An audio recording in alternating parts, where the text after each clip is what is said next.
हरे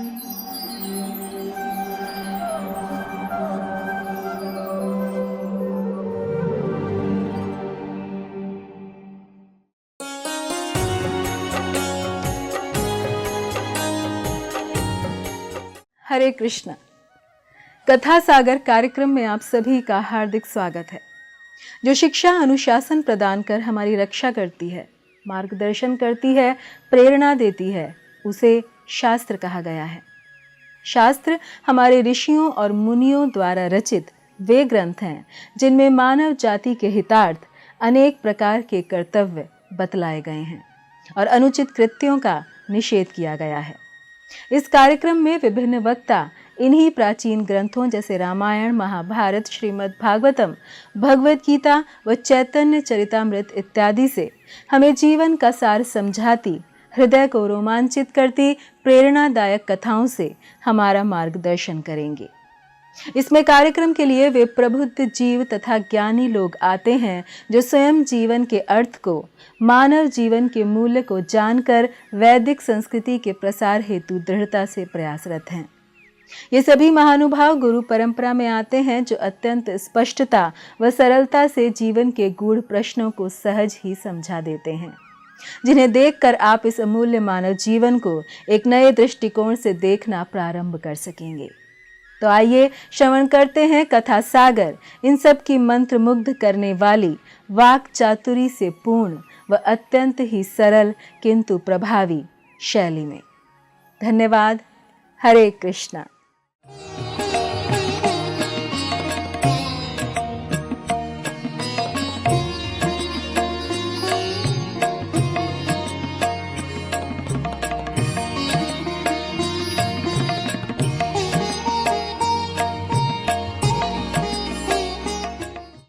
Hare Krishna.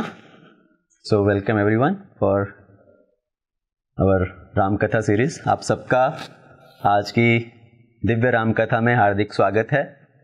तो सभी श्रोतागण जो हमें यहाँ पर उपस्थित होकर देख रहे हैं या अन्य साधनों से देख रहे हैं, आप सबका हार्दिक स्वागत है। गुरुजनों के चरणों की वंदना करते हुए और भगवान की स्तुति करते हुए हम आज की कथा आरंभ करते हैं। ओम अज्ञानतिमिरान्धस्य ज्ञानाञ्जनशलाकया चक्षुरुन्मिलितं येन तस्मै श्रीगुरवे नमः। मुखं करोति वाचालं पङ्गुं लङ्घायते गिरिं यत्कृपातमहं वन्दे श्रीगुरुदीनतारिणीं परमानन्दमाधवं श्रीचैतन्येश्वरम्। नमो विष्णुपादाय कृष्णप्रेष्ठाय भूतले श्रीमते भक्तिवेदांत स्वामीति नामिने।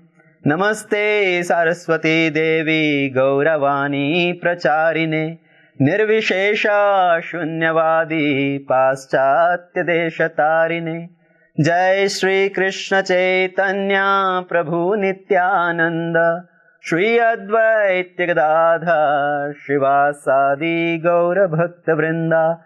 हरे कृष्णा कृष्ण कृष्ण हरे हरे, हरे राम राम राम हरे हरे। रामं रामानुजं सीतां भरतं भरतनुजं सुग्रीवं वायुसूनुश्च प्रणमामि पुनः पुनः। लोकाभिरामं रणरङ्गधीरं राजीवनेत्रं रघुवंशनाथं कारुण्यरूपं करुणाकरन्तं श्रीरामचन्द्रं शरणं प्रपद्ये। उद्भवस्थितिसंहारकारिणीं क्लेशहारिणीं सर्वश्रेयस्करीं सीतां नतोऽहं रामवल्लभाम्। जनकसुता जगजननी जानकी अतिशय प्रिय करुणा निधान की। ताके जुगपद कमल मनावहु, जासु कृपा निर्मल मति पावहु। सिया राम मैं सब जग जानी, करूं प्रणाम जोरी जुग पानी। मनोजवं मारुतुल्य वेगं, जितेन्द्रियं बुद्धिमतां वरिष्ठं। वातात्मजं वानरयूथमुख्यं, श्रीरामदूतं शरणं प्रपद्ये। श्री गुरु चरण सरोज रज, निज मन मुकुरु सुधार। वर्णौ रघुवर विमल जश, जो दायक फल चार। बुद्धिहीन तनु जानिके, सुमिरो पवन कुमार। बल बुद्धि विद्या देहु मोहे, हरौ कलेश विकार। सियावर राम जय जय राम, मेरे प्रभु राम जय जय राम। श्री रामचंद्र भगवान की जय, सीताराम लक्ष्मण हनुमान की जय, श्रील प्रभुपाद की जय। तो गत दिवस में हमने श्रवण किया कि भगवान रामचंद्र की हनुमान जी के साथ भेंट हुई और फिर हनुमान जी ने राम जी को सुग्रीव के साथ मिलाया। राम जी की और सुग्रीव की मित्रता हुई और प्रभु राम ने सुग्रीव को वचन दिया कि वो एक ही वाहन से वाली का वध करके उनको उनका राज्य वापस दिलाएंगे, उनकी पत्नी उनको वापस दिलाएंगे। तो आने वाली कथा में अभी हम श्रवण करेंगे कैसे श्री रामचंद्र जी ने अपने मित्र के प्रति अपना वचन निभाने के लिए, अपने मित्र का दुख दूर करने के लिए उन्होंने वाली का वध किया। तो अभी हम किष्किंधा कांड का वर्णन सुन रहे हैं। किष्किंधा कांड जो कि एक बहुत ही महत्वपूर्ण भाग है पूरी रामायण का। और इसका महत्व क्या है, इसमें बताया जाता है कि किष्किंधा कांड पूरी रामायण में भगवान के वक्षस्थल के समान है, भगवान के हृदय के समान है। जैसे हमारे वैदिक साहित्य में इतने सारे ग्रंथ आते हैं, इतने सारे शास्त्र आते हैं, उन शास्त्रों में कुछ शास्त्र जो भगवान का हृदय माने जाते हैं, जैसे कि भगवत गीता। भगवत गीता को भी भगवान कृष्ण का हृदय माना जाता है। भगवान स्वयं बोल रहे हैं उसमें, गीता में हृदय पार था, कि जो भगवत गीता है मेरे हृदय के समान है।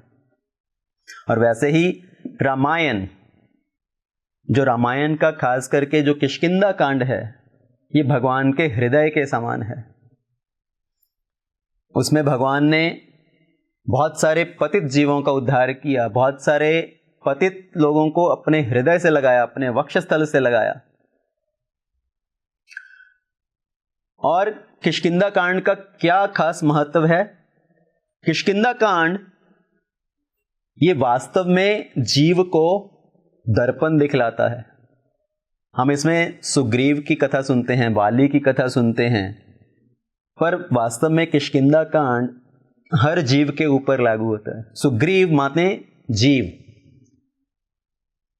ये जीव, उसके क्या लक्षण हैं, ये जीव कैसे कार्य करता है, कैसे भगवान की कृपा पाकर भगवान को भूल जाता है, और जीव का क्या कर्तव्य होना चाहिए, ये किष्किंधा कांड हमें सिखाता है। ये किष्किंधा कांड वास्तव में हमें अपना दर्पण दिखला रहा है।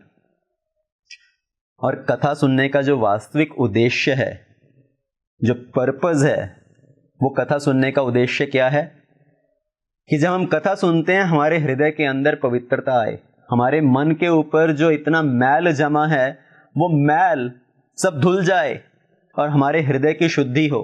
कथा सुनने का उद्देश्य है, कथा सुनने का जो फल है वो है कि कथा सुनने के बाद विमान आता है। जैसे परीक्षित महाराज ने सुखदेव गोस्वामी से भागवत का कथा सुना और कथा का फल क्या हुआ, उनके लिए विमान आया। धुंधकारी ने कथा सुना, उसका फल क्या हुआ, एक विमान आया उनको लेके जाने के लिए। तो कथा सुनने का जो फल है कि विमान आए हमें अपने साथ साकेत धाम लेके जाने के लिए। और ये वास्तव में ये विमान है क्या? एक तो विमान का अर्थ है कि भगवान के धाम से एक विमान का आना हमें भगवान के धाम में लेके जाने के लिए, पर वास्तव में ये विमान का अर्थ क्या है?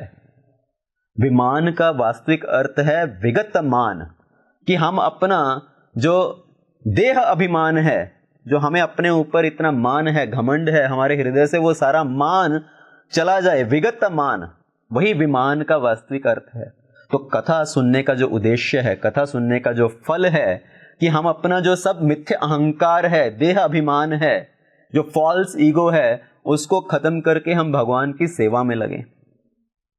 तो किष्किंधा कांड से हमें बहुत सारी शिक्षाएं मिलती हैं, बहुत सारे सूत्र ऐसे हैं जो हमें उसमें से ढूंढ ढूंढ के निकालने हैं और उसको अपने जीवन में हमें अपनाना है। तो राम जी की सुग्रीव के साथ मित्रता हुई, सुग्रीव ने उनको अपना दुख सुनाया और भगवान राम ने प्रतिज्ञा की कि मैं एक ही वान में वाली का वध करूंगा। और जब सुग्रीव ने वाली की शक्ति का वर्णन किया, वाली के बल के बारे में बताया, तो श्री रामचंद्र जी ने जो वो दुमदुभी का हड्डियों का ढांचा था उसको एक पैर के प्रहार से दूर उछाल दिया, और जो 7 ताल के जो वृक्ष थे, एक ही वान से उन 7 ताल के वृक्षों को ढेर कर दिया। और सुग्रीव को अपने हृदय में यह विश्वास हुआ कि श्री राम जी वास्तव में वाली का वध करने में समर्थ हैं। वो कोई साधारण मनुष्य नहीं है, वो साक्षात भगवान हैं जो मनुष्य रूप में इस धरती पर प्रकट हुए हैं, इस धरती का भार हटाने के लिए, सब भक्तों का उद्धार करने के लिए। राम जी ने सुग्रीव को बताया कि आप वाली को जाकर युद्ध के लिए ललकारिए, और जब आपका और वाली का युद्ध होगा तो मैं वाली का वान मारकर वध करूंगा। तो राम जी की बात सुनकर सुग्रीव को बड़ा हर्ष हुआ। वास्तव में सुग्रीव को वाली का बड़ा भय था कि वाली के सामने मेरी शक्ति तो शून्य के समान है, मेरी शक्ति वाली के सामने व्यर्थ है। पर फिर भी राम जी के भरोसे सुग्रीव वाली से युद्ध करने के लिए गया, वाली को ललकारा युद्ध करने के लिए। अभी सुग्रीव गया तो था वाली से युद्ध करने के लिए राम जी के भरोसे, पर सुग्रीव के मन में कहीं पर यह विचार आया, ये भावना आई कि इतने वर्षों में मैं वाली से छुपकर बैठा हुआ था, वाली भोग विलास में रत है, तो हो सकता है उसकी शक्ति थोड़ी क्षीण हो गई हो सकता है मैं अपने बल के ऊपर भी वाली को कुछ क्षति पहुंचा पाऊं। तो सुग्रीव को अपने सामर्थ्य के ऊपर भी थोड़ा भरोसा हुआ। वाली को जाकर ललकारा, वाली के महल के बाहर, वाली बाहर निकलो, मेरे साथ युद्ध करो। और सुग्रीव की ललकार सुनकर वाली जैसे ही युद्ध करने के लिए आने लगा, तो वाली की पत्नी तारा ने वाली को समझाया कि आप सुग्रीव के साथ इस समय युद्ध करने के लिए ना जाइए, जरूर इसमें कुछ भेद है। वास्तव में सुग्रीव इतने सालों से जो डर कर छुपा हुआ था, आज उसके सामने उसके अंदर इतना साहस कैसे आया कि वो आपको आकर ललकार रहा है। सुग्रीव जो आपको ललकार रहा है, उसके पीछे वास्तविक कारण है कि सुग्रीव के पीछे श्री राम का हाथ है। श्री रामचंद्र, हमें अपने गुप्तचरों से पता चला है, हमारे पुत्र अंगद ने भी आकर यह समाचार दिया है कि ये जो तापसी वेश में 2 मनुष्य हैं, ये वास्तव में कोई साधारण मनुष्य नहीं है, हो सकता है ये साक्षात भगवान का अवतार हैं। और उन्होंने सुग्रीव को सहायता करने का वचन दिया है। हमने राम जी के बारे में बहुत कुछ सुना है, कैसे उन्होंने पूरी पृथ्वी को निशाचर विहीन करने का प्रण लिया है, कैसे उन्होंने बहुत सारे बद्ध जीवों का उद्धार किया है। तो राम कोई साधारण मनुष्य नहीं है। आप इस बात के ऊपर विचार कीजिए और सुग्रीव की ललकार को के ऊपर ध्यान न दीजिए, उसके साथ युद्ध करने के लिए ना जाइए। तो बाली ने तारा की बात को अनसुनी कर दिया। बाली ने बोला कि अगर राम भगवान भी हैं तो वो मेरे साथ उनके क्या शत्रुता है, मेरे साथ वो क्यों युद्ध करेंगे, मेरे ऊपर वो क्यों प्रहार करेंगे। और रही बात सुग्रीव की, तो सुग्रीव के पास जितना भी बल हो, मेरे सामने उसका बल शून्य है, तो मैं सुग्रीव को अभी समाप्त कर दूंगा। तो तारा की बात को अनसुनी करते हुए बाली बाहर निकला सुग्रीव के साथ युद्ध करने के लिए। और सुग्रीव और बाली का जैसे ही युद्ध आरंभ हुआ, सुग्रीव भी पूरे जोर शोर से बाली के साथ युद्ध करने लगा। कि शायद मैं अपने बल के आधार पर बाली को कुछ क्षति पहुंचा पाऊं।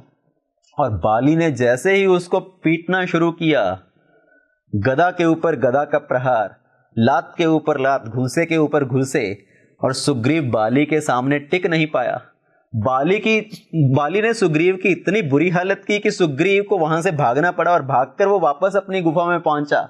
और सुग्रीव सोच रहा था कि राम जी ने वचन दिया था कि मैं एक वान मारकर बाली का वध करूंगा, पर वो खड़े देखते रहे, वो सामने मेरी सहायता करने के लिए क्यों नहीं आए। सुग्रीव भागकर वापस आया और राम जी भी उसके पीछे पीछे वापस आए उसके पास।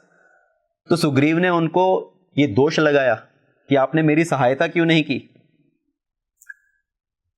और राम जी ने उत्तर दिया कि आप दोनों भाई, सुग्रीव और बाली, आप दोनों भाई इतना हम शक्ल हैं, आपकी शक्ल दो आपस में इतनी मिलती है कि मैं आप में भेद नहीं कर पाया। अभी राम जी ने सुग्रीव को यह उत्तर दिया कि मैं आप में भेद नहीं कर पाया। क्या वास्तव में राम जी सुग्रीव और बाली के अंदर भेद नहीं कर पाए? पर इसका वास्तविक कारण क्या है कि भगवान राम ने सुग्रीव की उस समय सहायता नहीं की या बाली का वध नहीं किया? उसके पीछे आचार्य तत्व बताते हैं कि उसका कारण क्या है। एक तो सुग्रीव को अपने बल के ऊपर थोड़ा भरोसा हुआ कि शायद मैं अपने बल के ऊपर बाली का संहार कर सकूं, शायद राम जी की जरूरत ही ना पड़े। सुग्रीव को अपनी शक्ति के ऊपर यह भरोसा हुआ। और दूसरा कारण, उसने शुरू में राम जी के ऊपर संशय किया था। उसने राम जी के ऊपर संशय किया था कि क्या राम जी के अंदर वास्तविक में इतना सामर्थ्य है कि वो बाली का वध कर पाएंगे। और तीसरा कारण,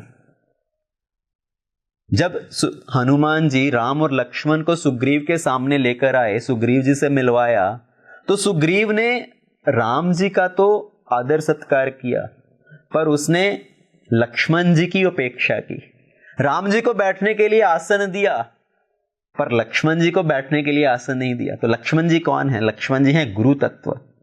तो जब गुरु तत्व की उपेक्षा की गई तो राम जी को इस बात पे प्रसन्नता नहीं हुई और उन्होंने सोचा सुग्रीव को इसका फल तो भुगतना पड़ेगा। तो यही सब कारण है कि पहले सुग्रीव को बाली के हाथों मार खानी पड़ी।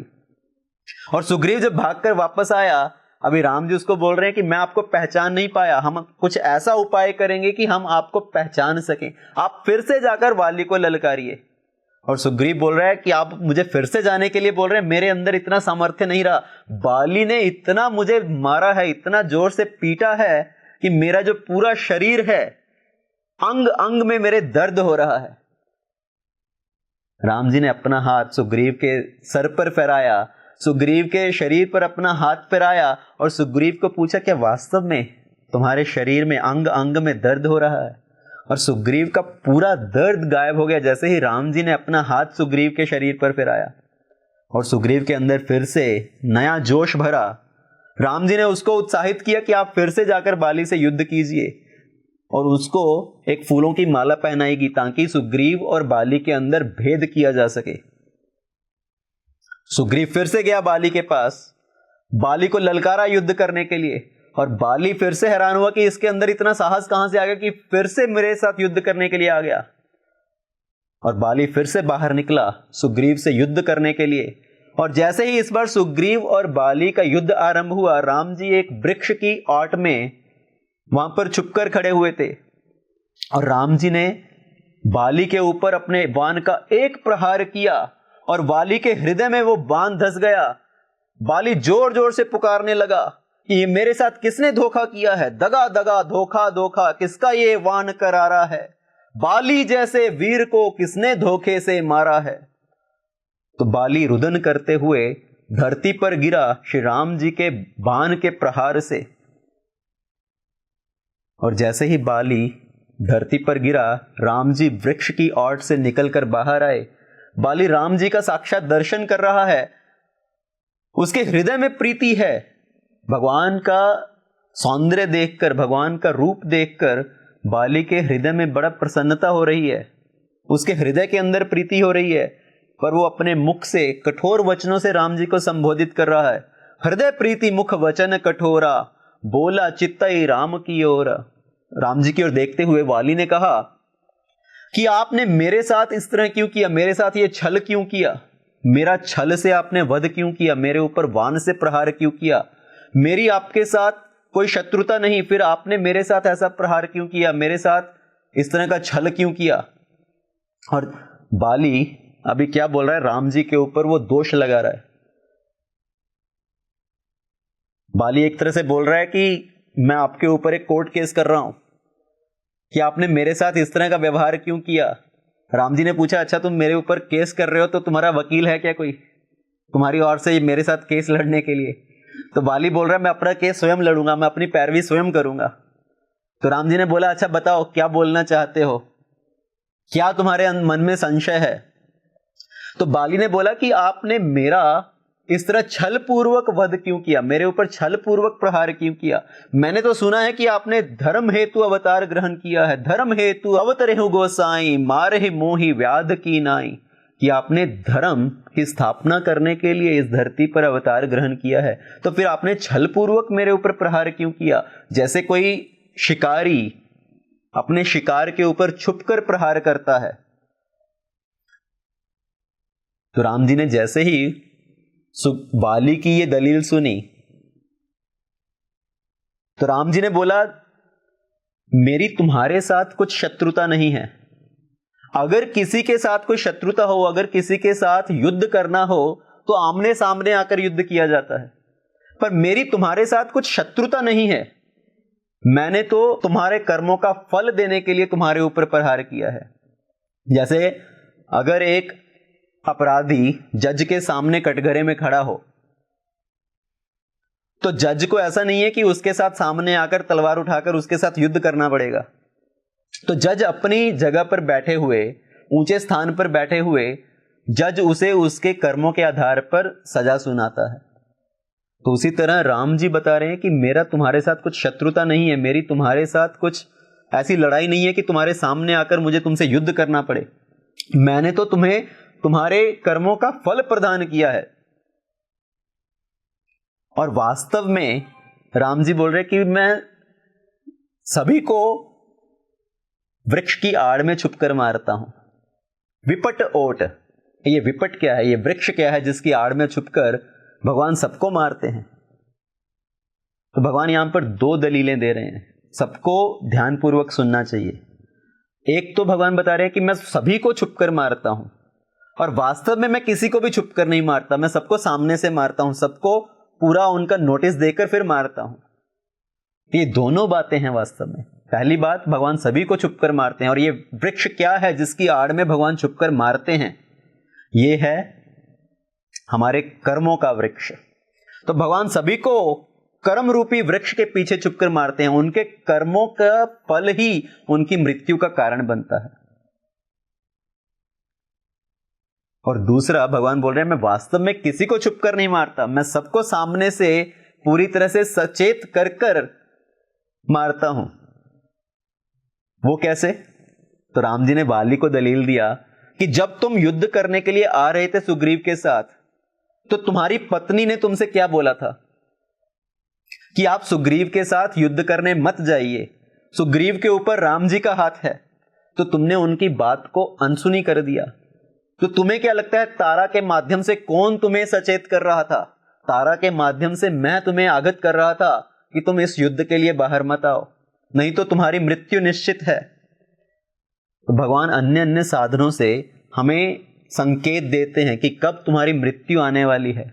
हम सोचते रहते हैं कि मेरी मृत्यु में तो अभी बहुत समय है, मृत्यु तो जैसे हमें बताकर आएगी, और भगवान बहुत सारे साधनों से हमें संकेत देते हैं। जब कोई व्यक्ति बोलता है कि मुझे कैसे पता चलेगा मेरी मृत्यु आने वाली है। एक बार एक वकील था, जब वकील की मृत्यु हुई तो उसने भगवान को पूछा कि आपने मुझे नोटिस नहीं दिया कि मैं मरने वाला हूं। देखिए, हमारे व्यवसाय में पहले नोटिस दिया जाता है। तो भगवान ने बोला, कौन बोल रहा है कि मैंने नोटिस नहीं दिया? मैंने तो तुम्हारे पास इतने इतने नोटिस भेजे, पर तुमने मेरे नोटिस के ऊपर ध्यान नहीं दिया। तो आपने कौन से नोटिस भेजे? देखो, पहले तो तुम्हारे घुटने काम करना बंद कर दिए, फिर तुम्हारे बाल पकने लगे, बाल सफ़ेद होने लगे, फिर तुम्हारे दांत गिरने लगे। तो ये सब क्या है? ये मेरे भेजे हुए नोटिस हैं। कि अभी तुम्हारी मृत्यु आने वाली है, अभी तुम्हारे ऊपर बुढ़ापा आ रहा है और मृत्यु भी शीघ्र ही आने वाली है। पर व्यक्ति ये भगवान के जो दिए हुए नोटिस हैं उन सबको नकारता रहता है और अपने जो इस संसार के अंदर सब भोग वस्तु हैं उनके अंदर इतना व्यस्त रहता है कि भगवान के ऊपर कुछ ध्यान नहीं दे पाता। तो भगवान बोलते हैं मैंने तुम्हें सकेत किया था तुम्हारी पत्नी के माध्यम से। बाली भी सोच रहा है कि मेरी और तारा की बात हमारे बेडरूम के अंदर हुई, ये राम जी को कैसे पता चला। तो राम जी को सब जीव के साथ जो घट रहा है, उनके हृदय में क्या विचार हैं, सब पता है। भगवान सब जगह विराजमान है परमात्मा के स्वरूप में। भगवान हमारे हृदय में विराजमान है। एक बार एक गुरु के आश्रम में बहुत सारे विद्यार्थी पढ़ने जाते थे और गुरुजी सबको शिक्षा देते थे कि भगवान सब जगह विराजमान है, भगवान सबके हृदय में है परमात्मा स्वरूप में। तो सब विद्यार्थियों ने उस शिक्षा को ग्रहण किया। एक बालक था जिसके हृदय में ये बात घर कर गई कि भगवान सबके हृदय में विराजमान है, भगवान सबके अंदर परमात्मा स्वरूप में है। एक बार वो बालक सड़क के ऊपर जा रहा था और दूसरी तरफ से एक पागल हाथी आ रहा था भागता हुआ और उसके पीछे पीछे उसका महावत भी भागता हुआ आ रहा था जो चिल्ला रहा था सब हट जाओ, सब हट जाओ, ये हाथी पागल हो गया है। अभी उस बालक के हृदय में अपने गुरु की जो बात है वो ध्यान में आई। भगवान सबके हृदय में हैं, भगवान सबके अंदर हैं। तो उस बालक ने सोचा ये हाथी के अंदर भी भगवान है, मेरे ठाकुर इस हाथी के अंदर भी विराजमान हैं, तो वो मेरा अहित कैसे कर सकते हैं। तो सब लोग चिल्ला रहे थे, सब लोग भाग रहे थे इधर उधर, वो महावत भी चिल्ला रहा था। पर ये बालक सोचकर खड़ा रहा कि इस हाथी के अंदर भी मेरा ठाकुर है, मेरे भगवान इसके भी अंदर है, ये मेरा अहित नहीं करेंगे। हाथी पास में आया, उस बालक को अपनी सूंड में उठाया और घुमा के ऐसे पटक दिया ज़मीन के ऊपर। उसकी हड्डियां सब टूट गई। कुछ महीने उसको बिस्तर पे रहना पड़ा। जब पूरी तरह से स्वस्थ हुआ तो अपने गुरु के पास वापस गया। गुरु जी को बोला आपने हमें सिखाया था कि भगवान सबके हृदय में हैं, परमात्मा सबके अंदर हैं, मैं आपकी इस बात को नहीं मानता, आपकी ये बात झूठी है, शास्त्रों का ये सिद्धांत झूठा है। अगर भगवान सबके हृदय में होते तो वो हाथी मुझे अहित क्यों पहुंचाता। गुरुजी ने उसकी बात सुनी और उसको बोला कि तुम्हें हाथी के अंदर तो वो परमात्मा दिखाई दिया, पर हाथी के पीछे भी कोई आ रहा था क्या। हाथी के पीछे जी हाँ महावत आ रहा था। तो क्या वो महावत कुछ बोल रहा था। हाँ वो महावत बोल रहा था सब पीछे हट जाओ, सब पीछे हट जाओ, हाथी पागल हो गया है। तो गुरुजी ने बोला तुम्हें उस हाथी के अंदर तो परमात्मा दिखाई दिया, उस महावत के अंदर परमात्मा दिखाई नहीं दिया कि वो भी तो तुम्हें संकेत दे रहा था कि पीछे हट जाओ, सब संभल जाओ, ये हाथी तुम्हें अहित पहुंचा सकता है। भगवान सबके हृदय में है। तो अन्य अन्य साधनों से भगवान हमें प्रेरणा देने की कोशिश करते हैं, भगवान हमें संकेत देने की कोशिश करते हैं, पर हम उन संकेतों को नकार देते हैं। तो भगवान बाली को बता रहे हैं कि मेरा तुम्हारे साथ कुछ शत्रुता नहीं है, मैंने तुम्हें तुम्हारे कर्मों का फल देने के लिए तुम्हें छुपकर इस तरह से वध किया है। और बाली आगे क्या दोष लगा रहा है कि आपको सुग्रीव ज्यादा प्यारा हो गया, मैं आपको वैरी के समान दिखाई दिया, मैं वैरी सुग्रीव प्यारा, अवगुण कवन नाथ मोहि मारा। कि मेरे अंदर क्या दोष था, आपको मेरे अंदर एक शत्रु दिखाई पड़ा और सुग्रीव के अंदर आपको एक मित्र दिखाई दिया। अगर आपको सहायता चाहिए थी, आपको अपनी पत्नी की खोज करनी है, आपको उसके लिए सहायता चाहिए थी, आप मेरे पास आते, मैं अपनी पूरी वानर सेना को आपकी सहायता में लगा देता। पर आपको सुग्रीव क्यों प्यारा लगा, मेरा क्या दोष था जो आपने मेरा इस तरह से वध किया। देखिए बाली अभी भी भगवान के ऊपर दोष लगा रहा है। और ये जो बाली कार्य कर रहा है, ये वास्तव में इस जगत में सभी लोग वही करते हैं। हम लोग भगवान के अंदर भी दोष ढूंढते हैं, हम भगवान के अंदर भी अपनी उंगली उठाते हैं कि भगवान ने ऐसा क्यों किया। लोग बोलते हैं कि राम जी ने छुपकर बाली को मारा, ये अधर्म था। कृष्ण जी ने गोपियों के साथ रास लीला किया, ये अधर्म था। कृष्ण जी दूसरों के घर पे मक्खन चुराने जाते थे, जो धर्म के विरुद्ध है। तो अब भगवान के ऊपर भी हम दोष लगाते हैं। लोग बोलते हैं अगर कृष्ण गोपियों के साथ डांस कर सकते हैं, उनके साथ नृत्य कर सकते हैं, तो हम गोपियों, हम दूसरी लड़कियों के साथ क्लब्स में, बार्स में हम डांस क्यों नहीं कर सकते? तो लोग भगवान के ऊपर भी इस तरह का दोष लगाते हैं। भगवान ने गोपियों के साथ रासलीला किया, पर उससे पहले भगवान ने और भी बहुत सारी लीलाएं की। भगवान ने कालिया के ऊपर भी नृत्य किया, तो आप पहले कालिया के ऊपर नृत्य करके दिखाओ।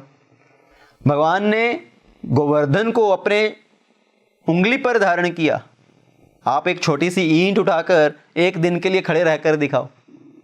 हम लोग भगवान के साथ अपनी तुलना करने की कोशिश करते हैं, और सब लोग भगवान के ऊपर भी दोष लगाने की कोशिश करते हैं, भगवान के ऊपर भी उंगली उठाते हैं कि भगवान ने ऐसा क्यों किया, भगवान ने वैसा क्यों किया, उन्होंने किया तो हम क्यों नहीं कर सकते।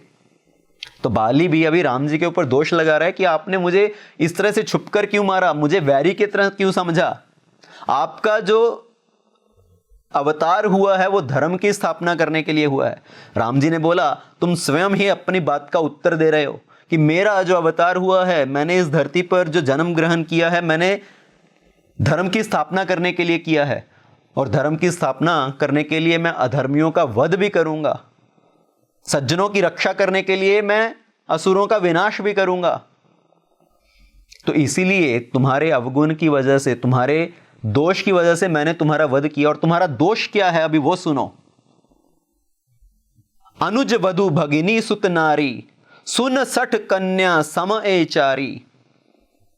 ओ मूर्ख व्यक्ति, तुम्हें यह समझना चाहिए कि छोटे भाई की जो पत्नी है, या जो स्वयं की बहन है, या स्वयं की जो पुत्री है, या अपने पुत्र की जो स्त्री है, ये जो चार महिलाएं हैं, छोटे भाई की पत्नी, पुत्र की पत्नी, अपनी स्वयं की बहन और स्वयं की पुत्री, इन चारों के साथ एक जैसा व्यवहार करना चाहिए, उन चारों को अपनी पुत्री के समान मानना चाहिए। और तुमने अपने छोटे भाई सुग्रीव की पत्नी को जबरदस्ती अपने पास रखा, यही तुम्हारा सबसे बड़ा दोष था, यही तुम्हारा सबसे बड़ा अधर्म था, और उसी अधर्म के लिए मैंने तुम्हें ये दंड दिया है।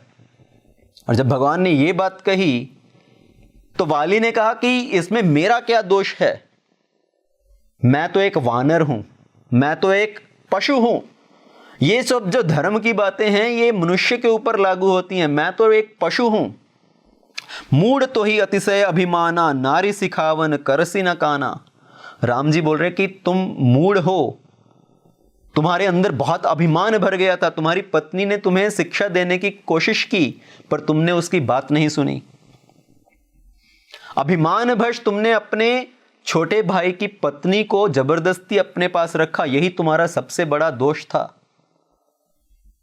और जब बाली ने कहा कि मैं तो पशु हूं, हमारे ऊपर ये सब धर्म की बातें लागू नहीं होती, तो राम जी ने बोला तो तुमने अपनी बात का उत्तर स्वयं दे दिया। तुमने पहले मेरे ऊपर दोष लगाया था कि मैंने तुम्हें शिकारी की तरह छुपकर क्यों मारा, अभी तुमने स्वयं ही उस बात का उत्तर दे दिया कि तुम हो एक पशु, और शिकारी एक पशु का अगर छुपकर शिकार करे तो ये पूरी तरह से उचित है। शिकारी को पशु का वध करने के लिए सामने आने की जरूरत नहीं है, उसके साथ उसको द्वंद्व युद्ध नहीं करना पड़ेगा। तो शिकारी एक पशु को पेड़ के पीछे छुपकर उसके ऊपर आक्रमण करता है, तो उसी तरह से राम जी ने बाली के ऊपर छुपकर आक्रमण किया और बाली पूरी तरह से निरुत्तर हो गया। बाली स्वयं ही अपनी दलीलों से अपने जाल में फंस गया और राम जी से वो अपना केस हार गया कि आपने मेरा वध किया। राम जी ने उसको पूरी तरह से उचित बताया। जब बाली अपनी दलीलों से स्वयं हार गया और बाली अंदर से तो उसको राम जी के प्रति प्रेम उत्पन्न हो रहा है, वास्तव में वो बाहर से ये कठोर वचन बोल रहा था। अब जब उसको ज्ञान की प्राप्ति हुई, राम जी ने उसको निरुत्तर कर दिया, तब बाली ने राम जी को बोला कि क्या अभी भी मैं पापी ही रहा, क्या अभी भी मैं दुराचारी ही रहा? आपने मुझे इस तरह से दंड प्रदान किया, क्या अभी भी मैं पापी दुराचारी ही हूं? और जब राम जी ने इस तरह से उसके प्रेम पूर्वक वचन सुने तो राम जी को उसके ऊपर दया आई। सुनत राम अति कोमल वानी, बाली शीस परसे निज पानी। बाली के सर पर राम जी अपना हाथ फेराते हुए उसको सांत्वना देने लगे कि अगर तुम चाहो तो मैं इस बाण को बाहर निकाल देता हूं, मैं तुम्हारा पूरा बल तुम्हें वापस प्रदान करता हूं, तुम्हें लंबी आयु प्रदान करता हूं। और बाली ने कहा कि प्रभु आपने मेरे ऊपर इतनी बड़ी कृपा की है, मुझे शुभ लाभ मिला है, अभी मैं उसको, आपकी कृपा को छोड़ना नहीं चाहता। बड़े बड़े योगियों को, मुनियों को यह लाभ प्राप्त नहीं होता कि वो आपके दर्शन करते हुए अपना प्राण त्याग करें। मुझे ये लाभ प्राप्त हुआ है कि मैं साक्षात आपके दर्शन करते हुए अपने प्राण त्याग कर रहा हूं। मुनि, ऋषि ये हजारों हजारों वर्ष तपस्या करते हैं, आपके चरणों का ध्यान करते हैं, फिर भी आपके दर्शन प्राप्त नहीं हो पाते, और मुझे ये अति शुभ लाभ प्राप्त हो रहा है। जैसे परीक्षित महाराज को जब भागवत की कथा सुनने का अवसर मिला, उस समय पर इंद्र नेक्टर लेकर वहां पर आया, अमृत का कलश लेकर इंद्र वहां पर आया और परीक्षित को बोला कि आप ये जो अमृत का घड़ा है ये अपने पास रखिए, आपको लंबी आयु प्राप्त होगी, आपके ऊपर जो ये आपको कर्स मिला है, आपको ये श्राप मिला है 7 दिनों के अंदर मरने का, उससे आपको कुछ क्षति नहीं होगी। पर परीक्षित महाराज ने उस अमृत के कलश को ठुकरा दिया कि जिसको ये डायमंड मिल रहा हो वो कांच के टुकड़ों का क्या करे, जिसको ये भागवत कथा सुनने को मिल रही है उसके लिए अमृत की क्या आवश्यकता।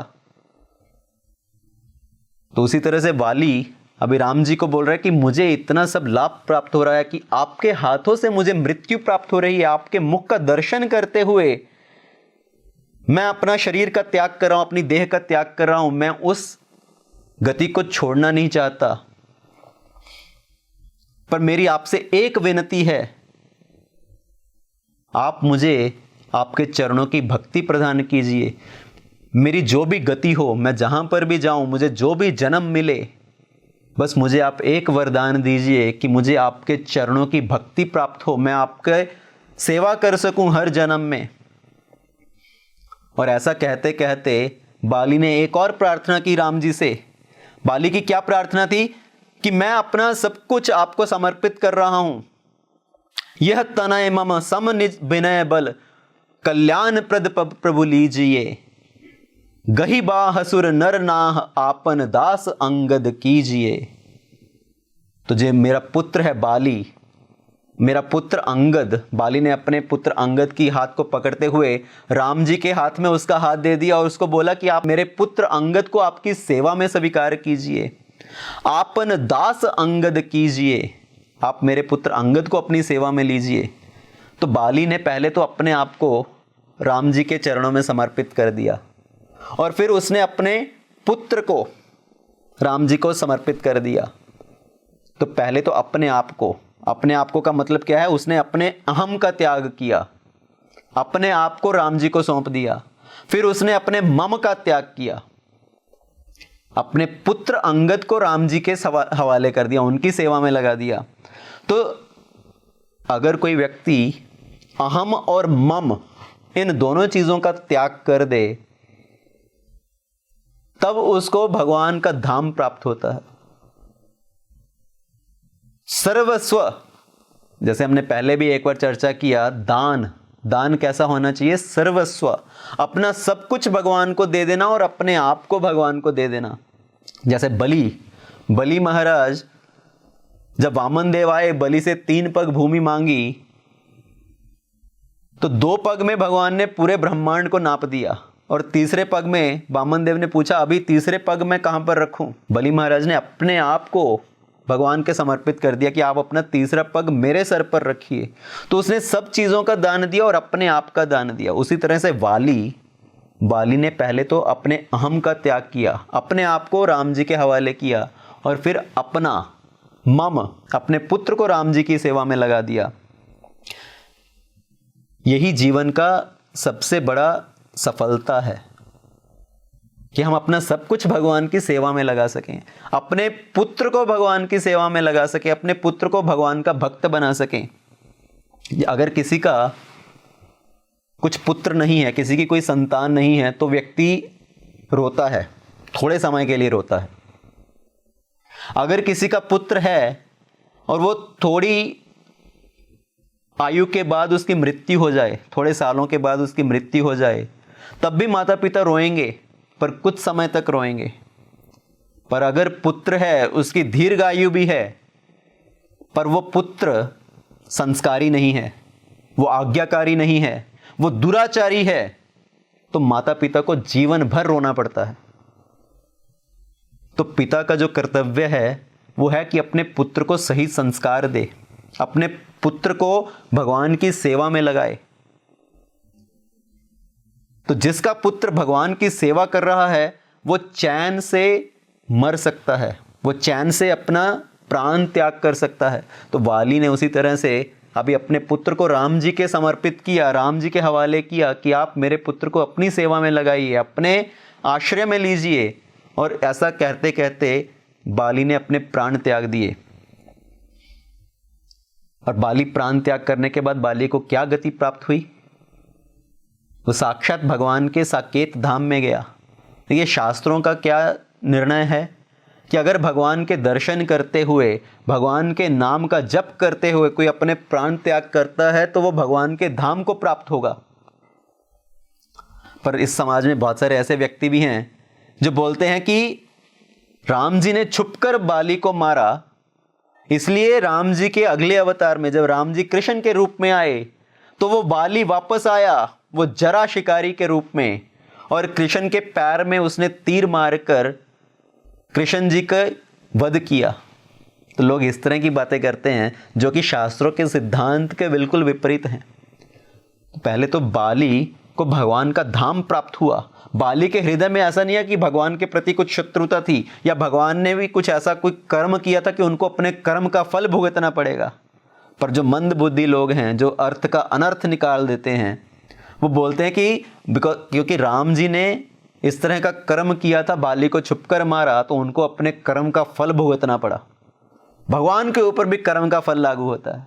ये मूर्खतापूर्ण बात है। भगवान कर्म से परे हैं। ये कर्म मनुष्य के लिए है, भगवान के ऊपर ये कर्म का सिद्धांत लागू नहीं होता। भगवान एक जज की तरह हैं जो सब प्राणियों को, सब जीव को उनके कर्म के अनुसार सजा सुनाते हैं या उनको पुरस्कार देते हैं। और बाली जब भगवान के धाम में चला गया, और भगवान का धाम की क्या विशेषता है कि एक बार भगवान के धाम में जो चला गया वो वापस लौटकर इस पृथ्वी पर नहीं आता, उसका पुनर्जन्म नहीं होता। तो लोग इस तरह की मूर्खतापूर्ण उलझुल बातें करते हैं जो शास्त्रों के सिद्धांत के विपरीत हैं। तो भगवान राम ने बाली का उद्धार किया, और उस समय पर बाली की जो पत्नी थी तारा, जैसे ही तारा को यह समाचार मिला कि मेरे पति की मृत्यु हो गई है, मेरे पति का वध हो गया है, तो तारा विलाप करते हुए वहां पर आई, जोर जोर से अपना सर पकड़कर रोने लगी बाली का मृतक शरीर देखकर। और उस समय राम जी ने तारा को ज्ञान प्रदान किया। भगवान राम ने तारा को बोला कि तुम किस लिए विलाप कर रही हो? तुम इस देह के लिए त्याग कर रही हो या देहधारी के लिए विलाप कर रही हो? अगर तुम देह के लिए विलाप कर रही हो तो ये देह अभी भी वहीं पर पड़ी है, तो विलाप किस बात का? अभी भी तुम उस देह को उठाकर आलिंगन कर सकती हो, तो विलाप क्यों कर रही हो? और अगर तुम देहधारी के लिए विलाप कर रही हो, जो इस देह के अंदर विराजमान था, अगर तुम उसके लिए विलाप कर रही हो, तब भी तुम्हें विलाप करने की आवश्यकता नहीं है, क्योंकि जो आत्मा है वो अमर है। आत्मा की कभी मृत्यु नहीं होती। जैसे भगवान कृष्ण भगवद गीता में बताते हैं, न जायते म्रियते वा कदाचिन नायम भूत्वा भविता वा न भूया अजो नित्य शाश्वतो यम पुरानो न हन्यते हन्यमाने शरीरे। कि इस शरीर की मृत्यु होती है, पर जो इस शरीर के अंदर निवास करता है, जो आत्मा है, उसकी मृत्यु नहीं होती। ना हन्यते हन्यमाने शरीरे, आत्मा का ना तो कभी जन्म होता है, ना उसकी मृत्यु होती है। आत्मा अजर है, आत्मा अमर है।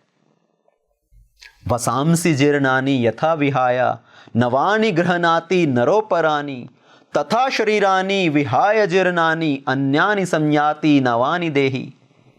जैसे एक व्यक्ति पुराने वस्त्र को उतारकर नए वस्त्र धारण करता है, वैसे ही आत्मा पुराने शरीर को त्याग कर नया शरीर धारण करती है। तो आत्मा के लिए विलाप क्यों? आत्मा कभी मरती नहीं। नैनम छिन्दन्ति शस्त्राणि नैनम दहति पावका न चैनम कलेद्यांत्यपो न शोष्यति मारुतः। आत्मा को ना तो किसी शस्त्र से मारा जा सकता है, ना ही किसी शस्त्र से काटा जा सकता है, ना ही उसको अग्नि से जलाया जा सकता है, ना ही वायु से सुखाया जा सकता है, ना ही पानी से भिगोया जा सकता है। तो आत्मा के लिए विलाप क्यों? जो मृत्यु है वो इस शरीर के लिए है, और शरीर सिर्फ एक वस्त्र के समान है, वो आत्मा का वस्त्र है। तो तुम इस शरीर के लिए विलाप मत करो। तो राम जी ने तारा को इस तरह से ज्ञान प्रदान किया, और जब तारा के हृदय में यह ज्ञान उत्पन्न हुआ तो तारा ने भी भगवान के चरणों में प्रणाम किया, भगवान की शरण ग्रहण की, और भगवान से बोला आप मुझे एक वर दीजिए। तारा ने क्या वर मांगा भगवान से? भक्ति वर। आप मुझे अपने चरणों की भक्ति दीजिए ताकि मैं सदा आपके चरणों का ध्यान कर सकूं। राम जी ने तारा को अपने चरणों की भक्ति प्रदान की। अभी यहां पर एक शब्द जो यूज किया गया है वो है भक्ति वर। तारा ने भगवान से भक्ति वर मांगा। अभी यहां पर भी बहुत सारे लोग अर्थ का अनर्थ कर देते हैं। वो बोलते हैं तारा ने भगवान से दो चीजें मांगी। एक चीज तो तारा ने भगवान से भक्ति मांगी, और दूसरी चीज तारा ने भगवान से वर मांगा। वर, वर मतलब पति, दूल्हा, कि मेरे पति की तो मृत्यु हो गई है, अभी मैं अपना जीवन किसके सहारे चलाऊंगी, आप मुझे एक नया पति प्रदान कीजिए। और राम जी ने तारा का फिर से सुग्रीव के साथ विवाह करवा दिया।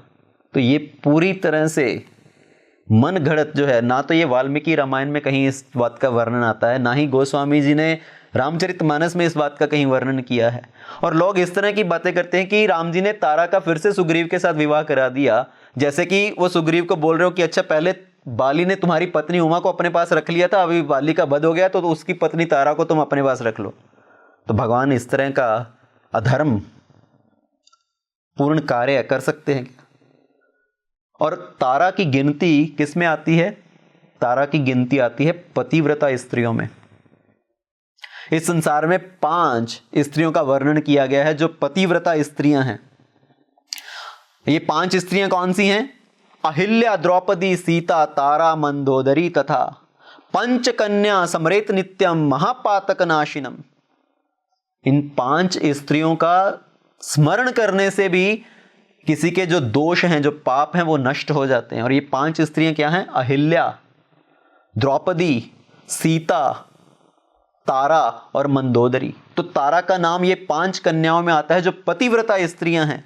और पतिव्रता स्त्री की परिभाषा क्या है? जो मन, वचन, कर्म से अपने पति को समर्पित हो, जो किसी अन्य पुरुष की ओर देखे तक नहीं, किसी अन्य व्यक्ति को पुरुष ही नहीं माने, जिसने अपने स्वप्न में भी किसी दूसरे पुरुष के बारे में सोचा ना हो। तो तारा ऐसी पतिव्रता स्त्री है। और लोग बोलते हैं कि तारा ने फिर से सुग्रीव के साथ विवाह कर लिया। तो ये कैसा पतिव्रता, जो पति का वध होते ही, पति की मृत्यु होते ही वो सोचे कि अभी मेरे जीवन का क्या होगा, मैं अपना जीवन किसके सहारे चलाऊंगी, तो मुझे कुछ और पति ढूंढ लेना चाहिए। पर शास्त्रों का सिद्धांत है कि पतिव्रता स्त्री जो है वो अपने पति को मन, वचन, कर्म से मानती है। और उसका अगर पुत्र है तो वो अपने पुत्र के सहारे अपना जीवन काट सकती है। अभी तारा के जीवन में कौन है? तारा के साथ अंगद है, जो कि एक युवा पुत्र है। एक युवा पुत्र के रहते तारा को किसी अन्य पुरुष को अपना पति स्वीकार करने की कोई आवश्यकता नहीं है।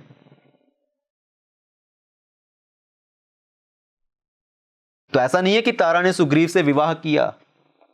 भगवान राम ने तारा को सांत्वना दी, उसको समझाया, उसको ज्ञान प्रदान किया। और जब तारा को ज्ञान की प्राप्ति हुई तो तारा ने भगवान से भक्ति का वरदान मांगा। और राम जी ने बोला कि अभी आप सुग्रीव को राज्य चलाने में सहायता कीजिए, क्योंकि तारा बड़ी बुद्धिमान स्त्री थी, उसको राजनीति का भी बहुत ज्ञान था। इसलिए राम जी ने बोला कि आप सुग्रीव को एक मंत्री की तरह सहायता कीजिए इस राज्य को चलाने में। और जब वाली का वध हुआ तो सुग्रीव भी बड़े जोर जोर से विलाप करने लगे, उनके अंदर फाल्गु वैराग्य उत्पन्न हुआ। सुग्रीव ने बोला, हाय हाय मेरा भाई मारा गया, मेरी वजह से मेरा भाई मारा गया, मैं जीकर क्या करूंगा। मैं अधर्मी व्यक्ति जिसको राज्य का लालच था, जिसकी वजह से मेरे भाई की मृत्यु हुई, मुझे तो चाहिए मैं भी अपने भाई की चिता के साथ अपने प्राण त्याग कर दूं। मुझे ये राज्य नहीं चाहिए, मुझे कुछ सुख ऐश्वर्य नहीं चाहिए। तो जोर जोर से सुग्रीव विलाप करने लगा और राम जी उसके हृदय की बात जानते थे कि ये जो विलाप कर रहा है वो क्षणिक विलाप है, वो अस्थाई विलाप है। सुग्रीव क्या है? जीव। सुग्रीव को एक पल के लिए भूल जाइए, सुग्रीव के स्थान पर अपने आप को रखिए। सुग्रीव क्या है? जीव। और जब भी हमारे जीवन में इस तरह का कुछ परिस्थिति आता है, हमारा कोई सगा संबंधी कोई हमें छोड़कर चला जाए, तो उस समय पर हमारी मनोदशा क्या होती है? उनकी क्यों मृत्यु होगी, उनके बजाय भगवान मुझे उठा लेते, मेरे ऊपर ये मृत्यु आ जाती, मैं अब जीकर क्या करूंगा, मैं भी उन्हीं के साथ अपने प्राण त्याग कर दूं। तो लोग इस तरह की बातें करते हैं भावना में आकर, पर ये जो भावना है वो कितनी देर रहती है? कुछ घंटे, 2-4 दिन, उसके बाद सबका अपना जीवन वैसे पुराने तरीके से फिर से चलने लगता है, सब भूल जाते हैं। कोई 2-4 दिन याद रखता है, कोई जो 2-4 महीने याद रखता है, कोई ज़्यादा से ज़्यादा साल में 1 दिन, जब बरसी का दिन आता है तब याद रखते हैं। तो सुग्रीव के हृदय में भी ये फाल्गु वैराग्य उत्पन्न हुआ, हाय हाय मैं जीकर क्या करूँगा। तो राम जी उसके मन की बात जानते थे, राम जी ने उसको शांत किया कि आप शांत हो जाइए, आपके भाई की मृत्यु हुई है, अभी ये राज्य का भार आपको संभालना है। और राम जी ने लक्ष्मण जी को आदेश दिया कि आप सुग्रीव के साथ किष्किंधा के अंदर जाइए और सुग्रीव का राज्याभिषेक कीजिए। अब राम जी ने जो 14 वर्ष का वनवास धारण किया था, तो उनका एक व्रत था कि वो किसी भी नगर के अंदर नहीं जा सकते, किसी भी कस्बे के अंदर नहीं जा सकते, वो वन के अंदर ही प्रवेश करेंगे और वन में निवास करेंगे। तो राम जी ने कहा कि मैं आपके साथ आपके राज्य में नहीं आ सकता आपका राज्याभिषेक करने के लिए, पर मेरा प्रतिनिधि जो लक्ष्मण जी हैं वो आपके साथ आएंगे आपका अभिषेक करने के लिए। तो लक्ष्मण जी को भेजा सुग्रीव का राज्याभिषेक करने के लिए, और साथ में राम जी ने लक्ष्मण को एक और हिदायत दी, एक और आज्ञा दी कि सुग्रीव का राज्याभिषेक कीजिए, इनको राज्य दीजिए, इनका राजा बनाइए, पर सुग्रीव के साथ साथ अंगद का भी अभिषेक कीजिए, अंगद को युवराज पद दीजिए। तो सुग्रीव को राजा बनाया गया, पर सुग्रीव के साथ साथ अंगद को भी युवराज बना दिया गया। उसके पीछे भी एक कारण है। उसके पीछे कारण क्या है कि अगर राजा सही से अपने कर्तव्य का पालन ना करे, तो राजा के पीछे कोई होना चाहिए जो उसको हटाकर उसका पद ग्रहण कर सके। जैसे एक मुख्यमंत्री होता है एक राज्य का, तो मुख्यमंत्री के साथ साथ एक और पद क्या होता है? उप मुख्यमंत्री, chief minister, vice chief minister, president, vice president. उसका कारण क्या है कि अगर प्रेसिडेंट अपने कर्तव्य का पालन नहीं कर पा रहा है, अगर प्रधानमंत्री अपने कर्तव्य का पालन नहीं कर पा रहा है, तो उसको उठाकर जो उसके नीचे वाले पद का है उसको उठाकर उसके स्थान पर बैठा दो। अगर सुग्रीव ने कुछ गड़बड़ की तो उसको पद से हटाकर अंगद को उस पद के ऊपर बिठा देंगे। तो सुग्रीव के साथ साथ अंगद का राज्याभिषेक करने का, अंगद का युवराज बनाने का आदेश दिया गया।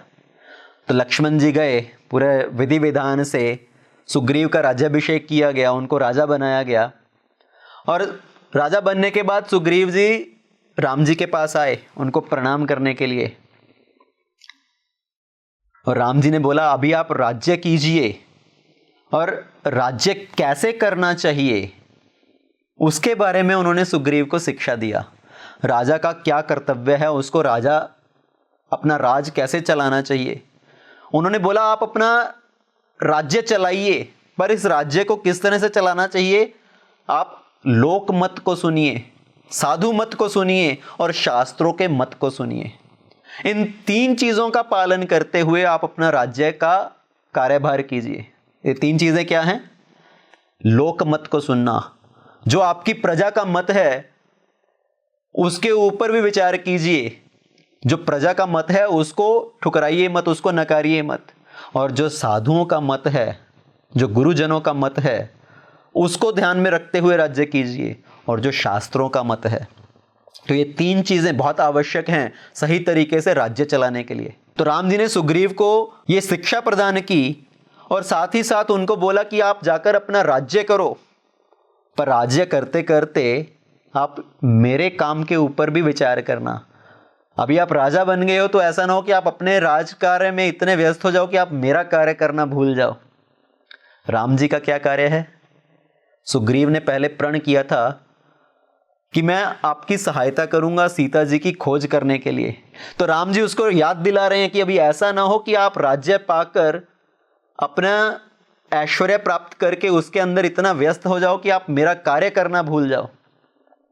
पर साथ ही राम जी ने सुग्रीव को कुछ अवधि प्रदान की कि अभी आपको नया नया राज्य मिला है, आप अपना राज्य का सुख भोगिए। इतने सालों की तपस्या, इतने सालों का मेहनत के बाद, इतने सालों के त्याग के बाद आपको अपना राज्य वापस प्राप्त हुआ है, आपकी पत्नी आपको वापस प्राप्त हुई है। तो आप अभी कुछ समय तक अपने राज्य का, राज का भोग कीजिए।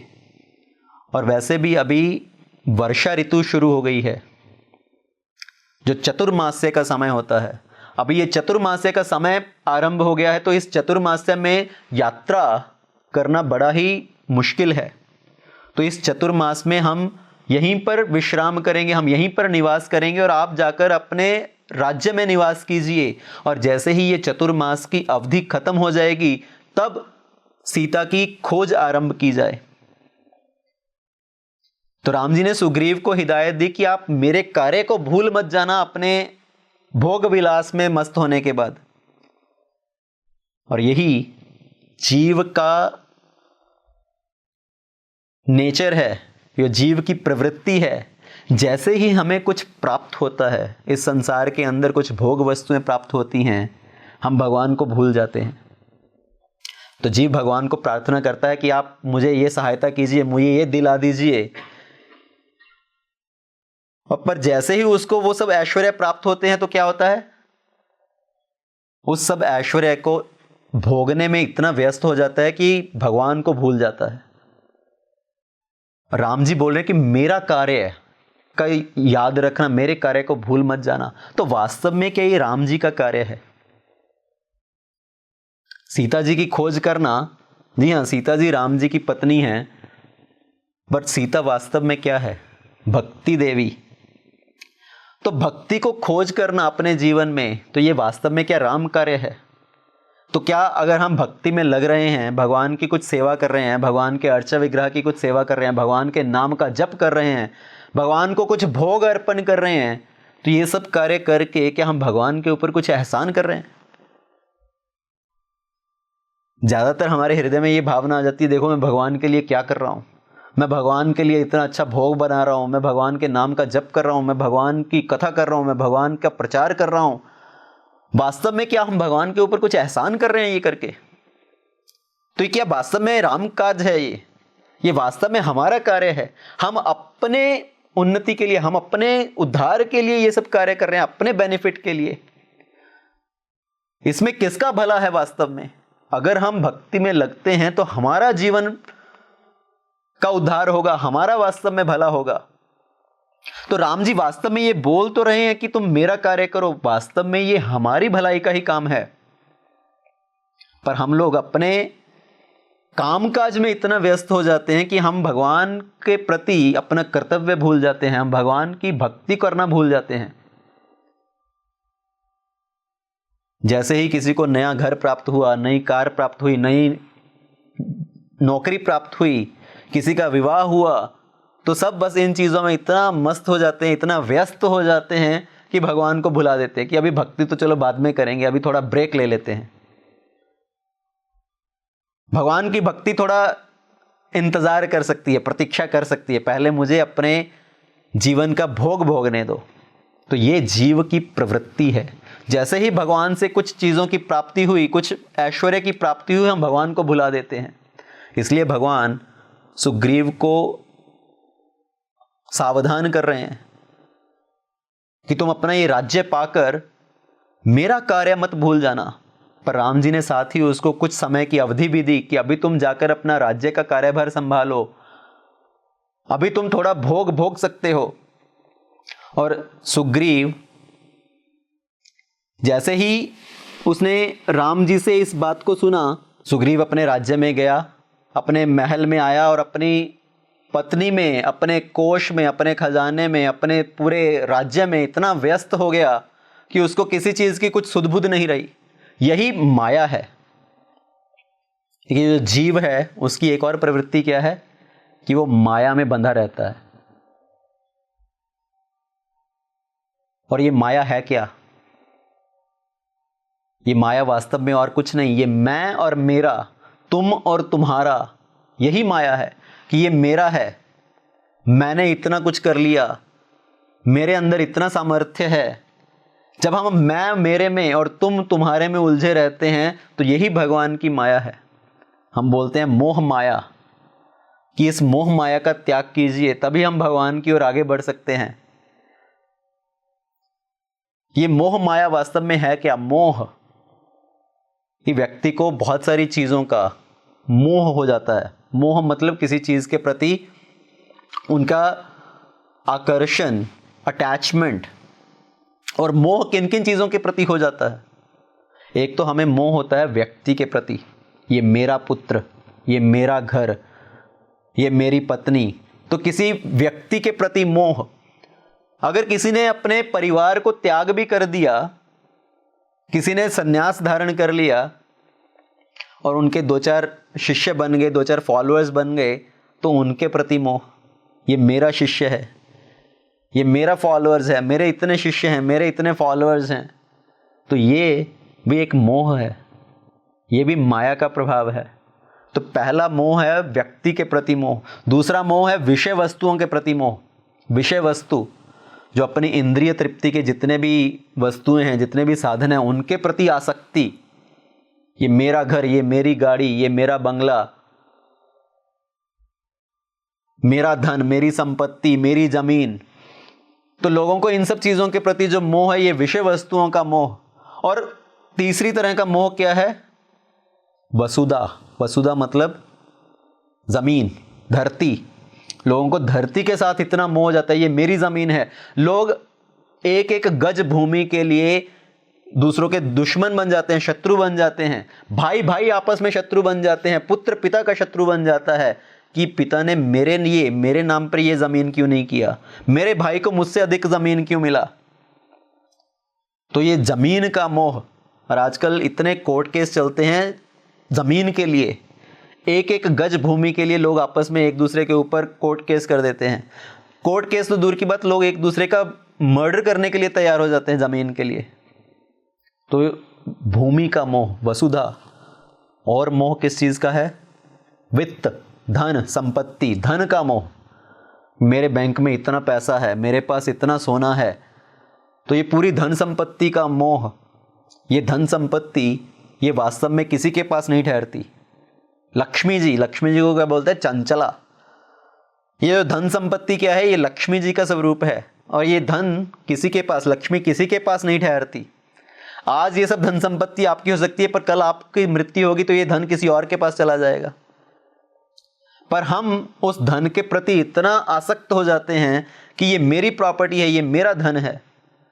और मोह है वर्ण के प्रति मोह। ये वर्ण के प्रति जो मोह है, वर्ण क्या है? जो 4 वर्ण, ब्राह्मण, क्षत्रिय, वैश्य, शूद्र। हम ब्राह्मण होते हैं, हम क्षत्रिय होते हैं, तो लोगों को अपने वर्ण के प्रति इतना मोह हो जाता है। हम ब्राह्मण हैं, हमारा आदर होना चाहिए, हमारा सत्कार होना चाहिए।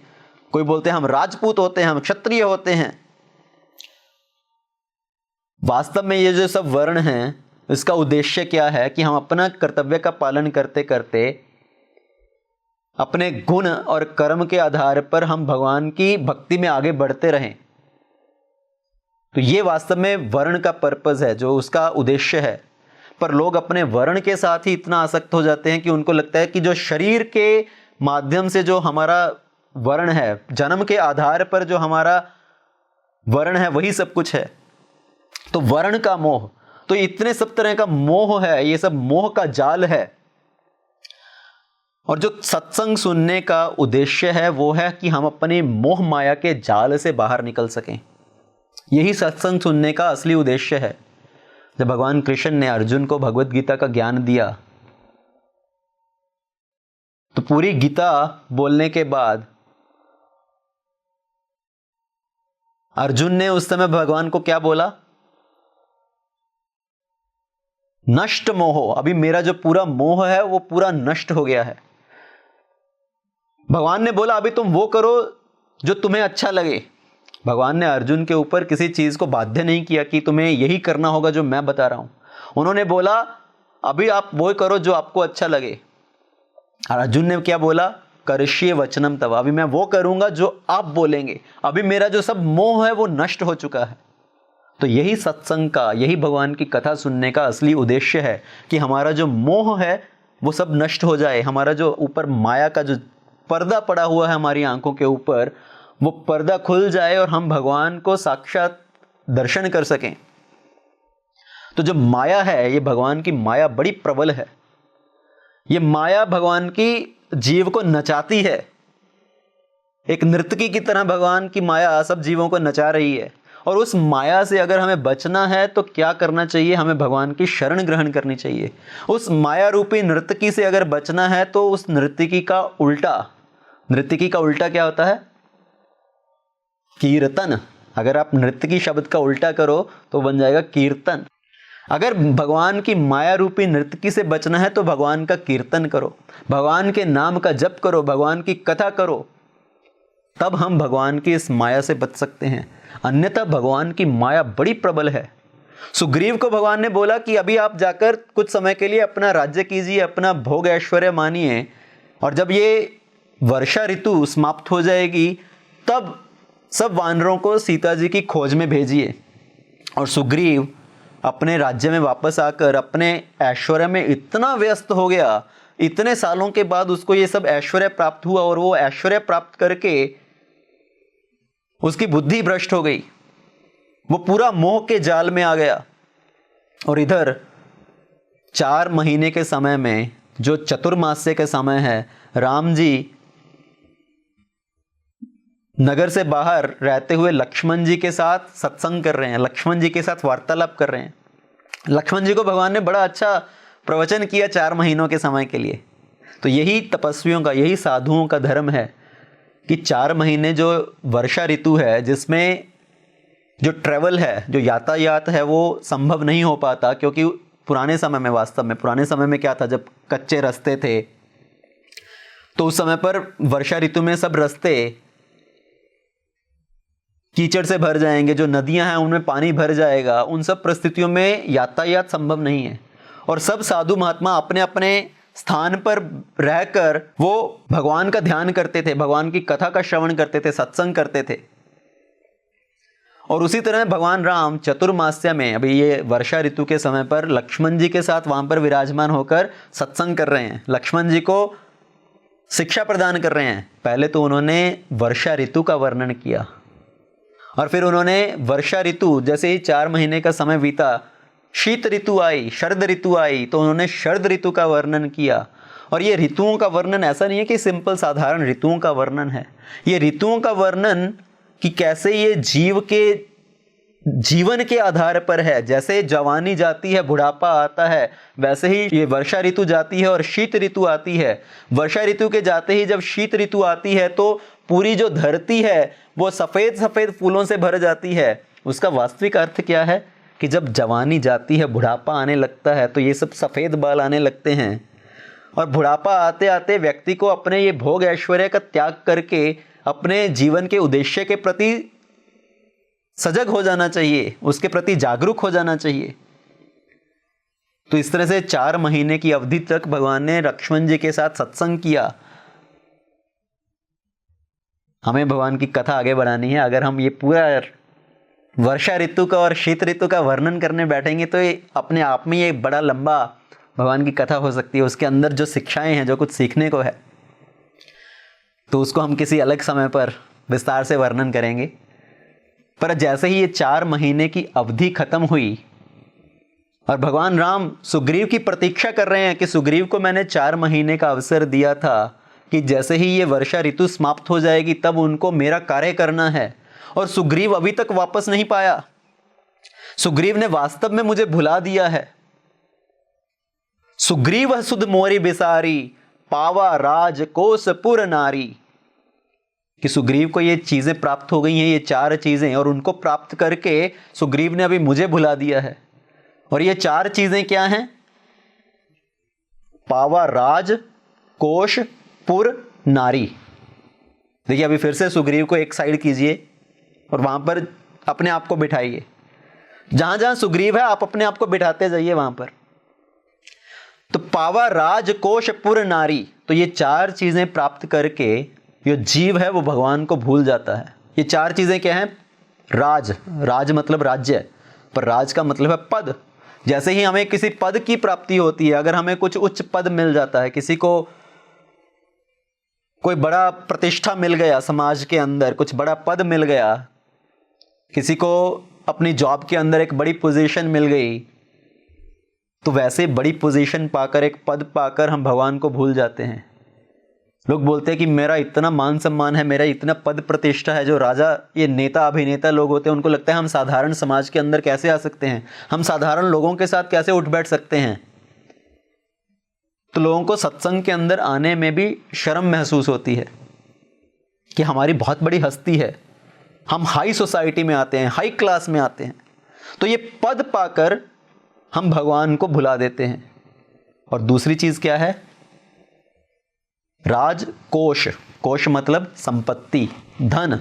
जैसे ही किसी को धन की प्राप्ति होती है तो उस धन को भोगने में इतना व्यस्त हो जाता है, हॉलीडेज, वेकेशन,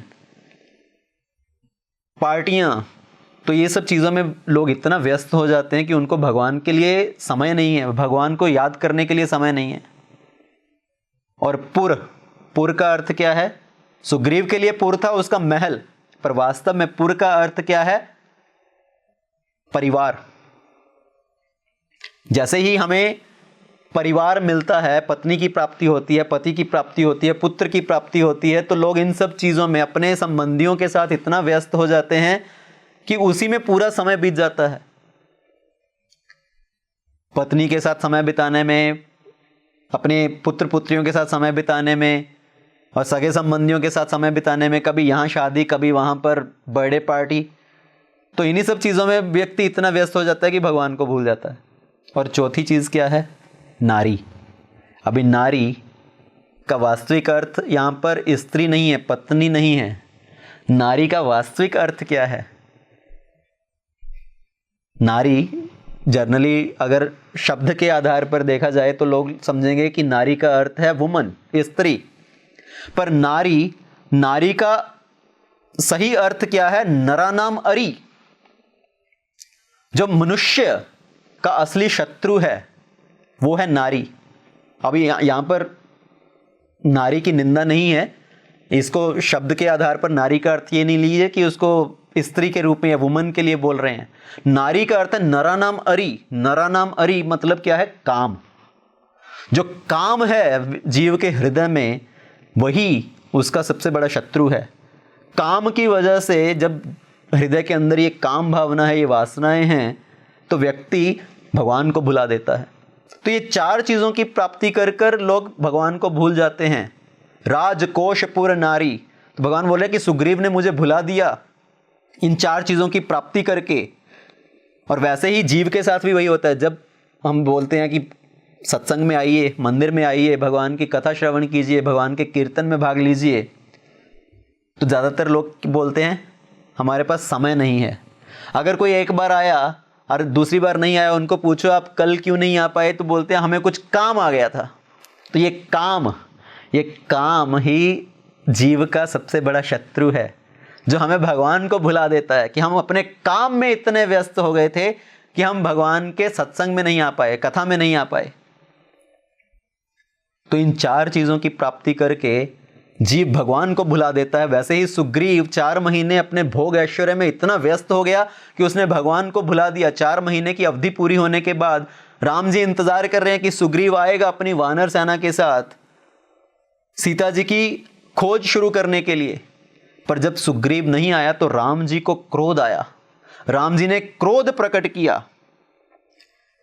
राम जी ने बोला कि सुग्रीव ने मुझे भुला दिया है अपना राज्य प्राप्त करके। सुग्रीव क्या सोचता है कि वाली का मैंने वध कर दिया, तो जिस वाण से मैंने बाली का वध किया वो वाण अभी भी मेरे पास है। मैं उस वाण से सुग्रीव का भी वध करूंगा कल। तो अगर सुग्रीव वापस मेरे पास नहीं आया तो कल मैं उस सुग्रीव का भी वध करूंगा। देखिए यहां पर राम जी क्या प्रकट कर रहे हैं? क्रोध को। और क्रोध भी आवश्यक है जीव को भगवान की ओर मोड़ने के लिए। 3 नातों से भगवान के साथ हमारा नाता होना चाहिए। एक तो है सुत सम प्रेम, भगवान के साथ पुत्र जैसा प्रेम का, स्नेह का व्यवहार होना चाहिए।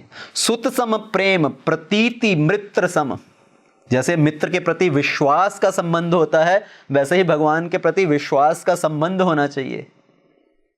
और नृप सम भय, और जैसे जनता को, प्रजा को राजा का भय बना रहना चाहिए कि अगर हमने कुछ गलत कार्य किया तो राजा से दंड मिलेगा, उसी तरह भगवान के प्रति हमारे हृदय में भय भी होना चाहिए।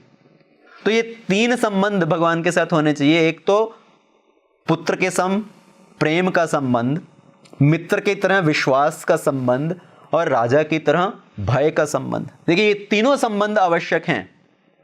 अगर पिता का पुत्र के साथ सिर्फ स्नेह का व्यवहार है, सिर्फ प्रेम का व्यवहार है, और पिता पुत्र को गलती करने के बाद भी उसके ऊपर क्रोध नहीं दिखाएगा, उसको भय नहीं दिखाएगा, तो पुत्र को अगर पिता का भय नहीं है तो वो गलत संगत में पड़ सकता है, उसका गलत आचरण हो सकता है, उसका पतन हो सकता है।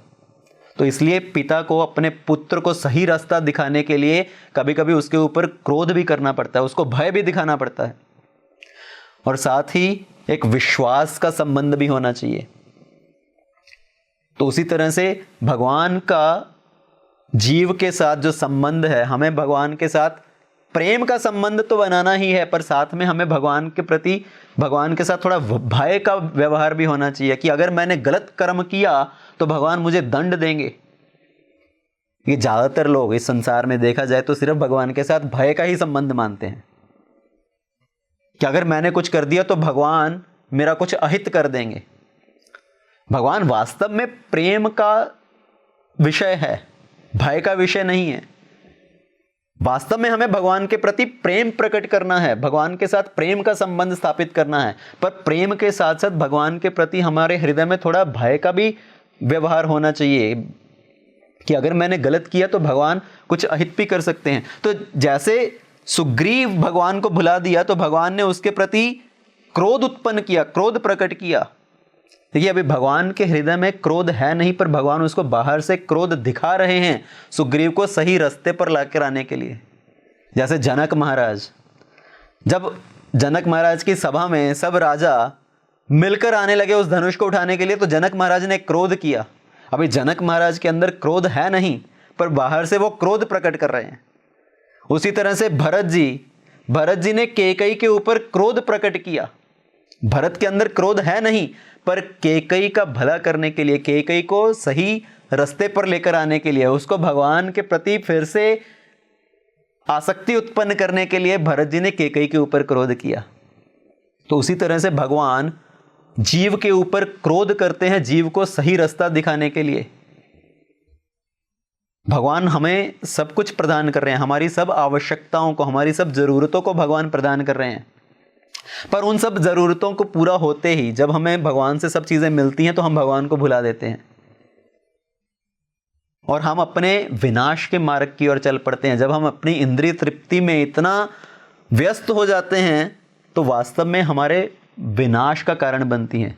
और भगवान जो हमारे पिता के समान हैं, वो कैसे जीव को विनाश के मार्ग पर जाते हुए देख सकते हैं, और भगवान उसको सही रास्ता दिखाना चाहते हैं। इसलिए कभी कभी भगवान हमारे जीवन में कुछ संकट भी उत्पन्न करते हैं ताकि हम फिर से भगवान को याद कर सकें, फिर से हम भगवान की ओर ध्यान लगा सकें।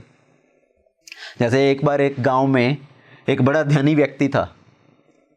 उसने सभी गांव वालों को बोला कि आप मेरे घर पर आइए, मेरे महल पर आइए, और मैंने सबके लिए बहुत सारे उपहार रखे हैं, आपको जो उपहार चाहिए आप लेकर जाइए।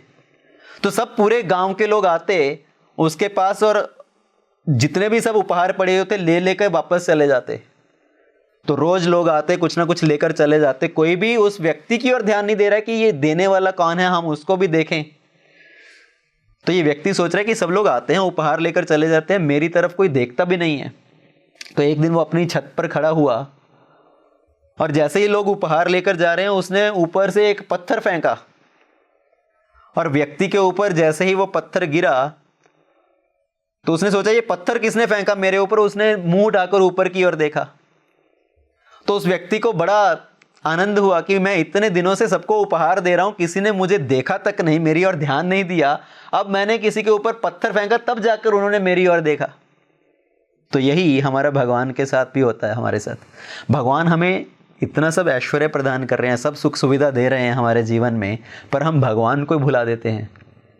और भगवान हमें सही रास्ता दिखाने के लिए कभी बार हमारे ऊपर क्रोध करते हैं। हमारे जीवन में कुछ संकट आता है जो हमारी परीक्षा की तरह है कि भैया अभी भी सावधान हो जाओ, तुम अपने जीवन को व्यर्थ गवा रहे हो इन सब इंद्र तृप्ति में, अभी भी अपने जीवन का सदुपयोग करो, अभी भी संभल जाओ, मेरी ओर ध्यान लगाओ। पर वास्तव में क्या भगवान कुछ ईगोइस्टिक हैं जो हमें अपनी सेवा में लगाना चाहते हैं, अपनी ओर ध्यान लगाना चाहते हैं? वो वास्तव में हमारे उद्धार के लिए है, हमारे भले के लिए है कि अगर हम भगवान की सेवा करेंगे, भगवान के नाम का जप करेंगे, तो उसमें वास्तव में किसका कल्याण है, किसका उद्धार है? वो हमारा ही उद्धार होगा। तो राम जी ने सुग्रीव के ऊपर क्रोध किया कि मेरे पास वो वान अभी भी है, अगर सुग्रीव आज मेरी शरण में नहीं आया, वापस मेरे पास नहीं आया, तो कल मैं सुग्रीव का वध कर दूंगा।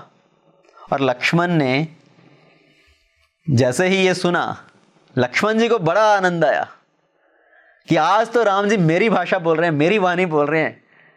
ये काम तो बहुत पहले कर देना चाहिए था। क्या सुग्रीव को 4 महीने की अवधि दी? उसको तो शठ होता है, जो मंद बुद्धि होता है, उसको जितना मर्जी समझाने का प्रयत्न करो, उसके ऊपर किसी बात का कोई असर नहीं है। लातों के भूत बातों से नहीं मानते। तो सुग्रीव को तो पहले ही डंडे के बल पर जबरदस्ती उसको भगवान की सेवा में लगा देना चाहिए था। राम जी अभी क्रोध तो दिखा रहे हैं, अच्छी बात है, पर साथ में इसका क्या मतलब हुआ कल मारूंगा? अभी करना है तो आज ही काम खत्म करो। तो मैं अभी जाता हूं, अभी कल के लिए क्यों इंतजार करना? मैं अभी जाता हूं और सुग्रीव को दंड देता हूं, उसको पकड़ के खींचते हुए यहां पर लेकर आता हूं। तो लक्ष्मण जी के हृदय में भी ये क्रोध आया। तो राम जी ने बोला लक्ष्मण जी को, उसको सुग्रीव को सिर्फ भय दिखाना है, उसको मारना नहीं है। और राम जी जो बोल रहे हैं कल मारूंगा, तो राम जी एक बड़ा अच्छा संकेत दे रहे हैं इसमें। वास्तव में इसमें क्या संकेत छुपा है कि जब हमारे हृदय के अंदर क्रोध आए, जब हमारी आंखें क्रोध से बंद हो जाएं, तो हमें उसी समय पर क्रोध में भरकर कुछ कार्य नहीं करना चाहिए, कुछ समय देना चाहिए। उसी समय क्रोध में भरकर अगर कुछ कार्य करेंगे तो उसमें वास्तव में दूसरों का भी अहित होगा और हमारा भी अहित होगा। क्रोध के समय क्या है, व्यक्ति अंधा हो जाता है, उसको कुछ दिखाई नहीं देता। और उसी समय पर अगर व्यक्ति कुछ करे तो वो स्वयं भी चोट खाएगा। जैसे अगर आप अपने पलंग पर बैठे हुए हो और एकदम से जो बिजली चली जाए, एकदम से पूरी तरह से अंधेरा हो जाए, तो आपकी जो आंखें हैं एक तरह से कुछ समय के लिए अंधी हो जाती हैं, आपको कुछ दिखाई नहीं देता। और बिजली जाते ही एकदम से जब अंधकार हो जाए, एकदम से आप उठो अपने पलंग से और आगे जाने की चेष्टा करो, तो क्या होगा? आप अपना पांव किसी चीज में टकरा सकते हो, किसी चीज के साथ टकरा कर आप चोट खा सकते हो। तो इसीलिए चाहिए कि जब एकदम से अंधकार हो जाए तो कुछ समय के लिए प्रतीक्षा करो।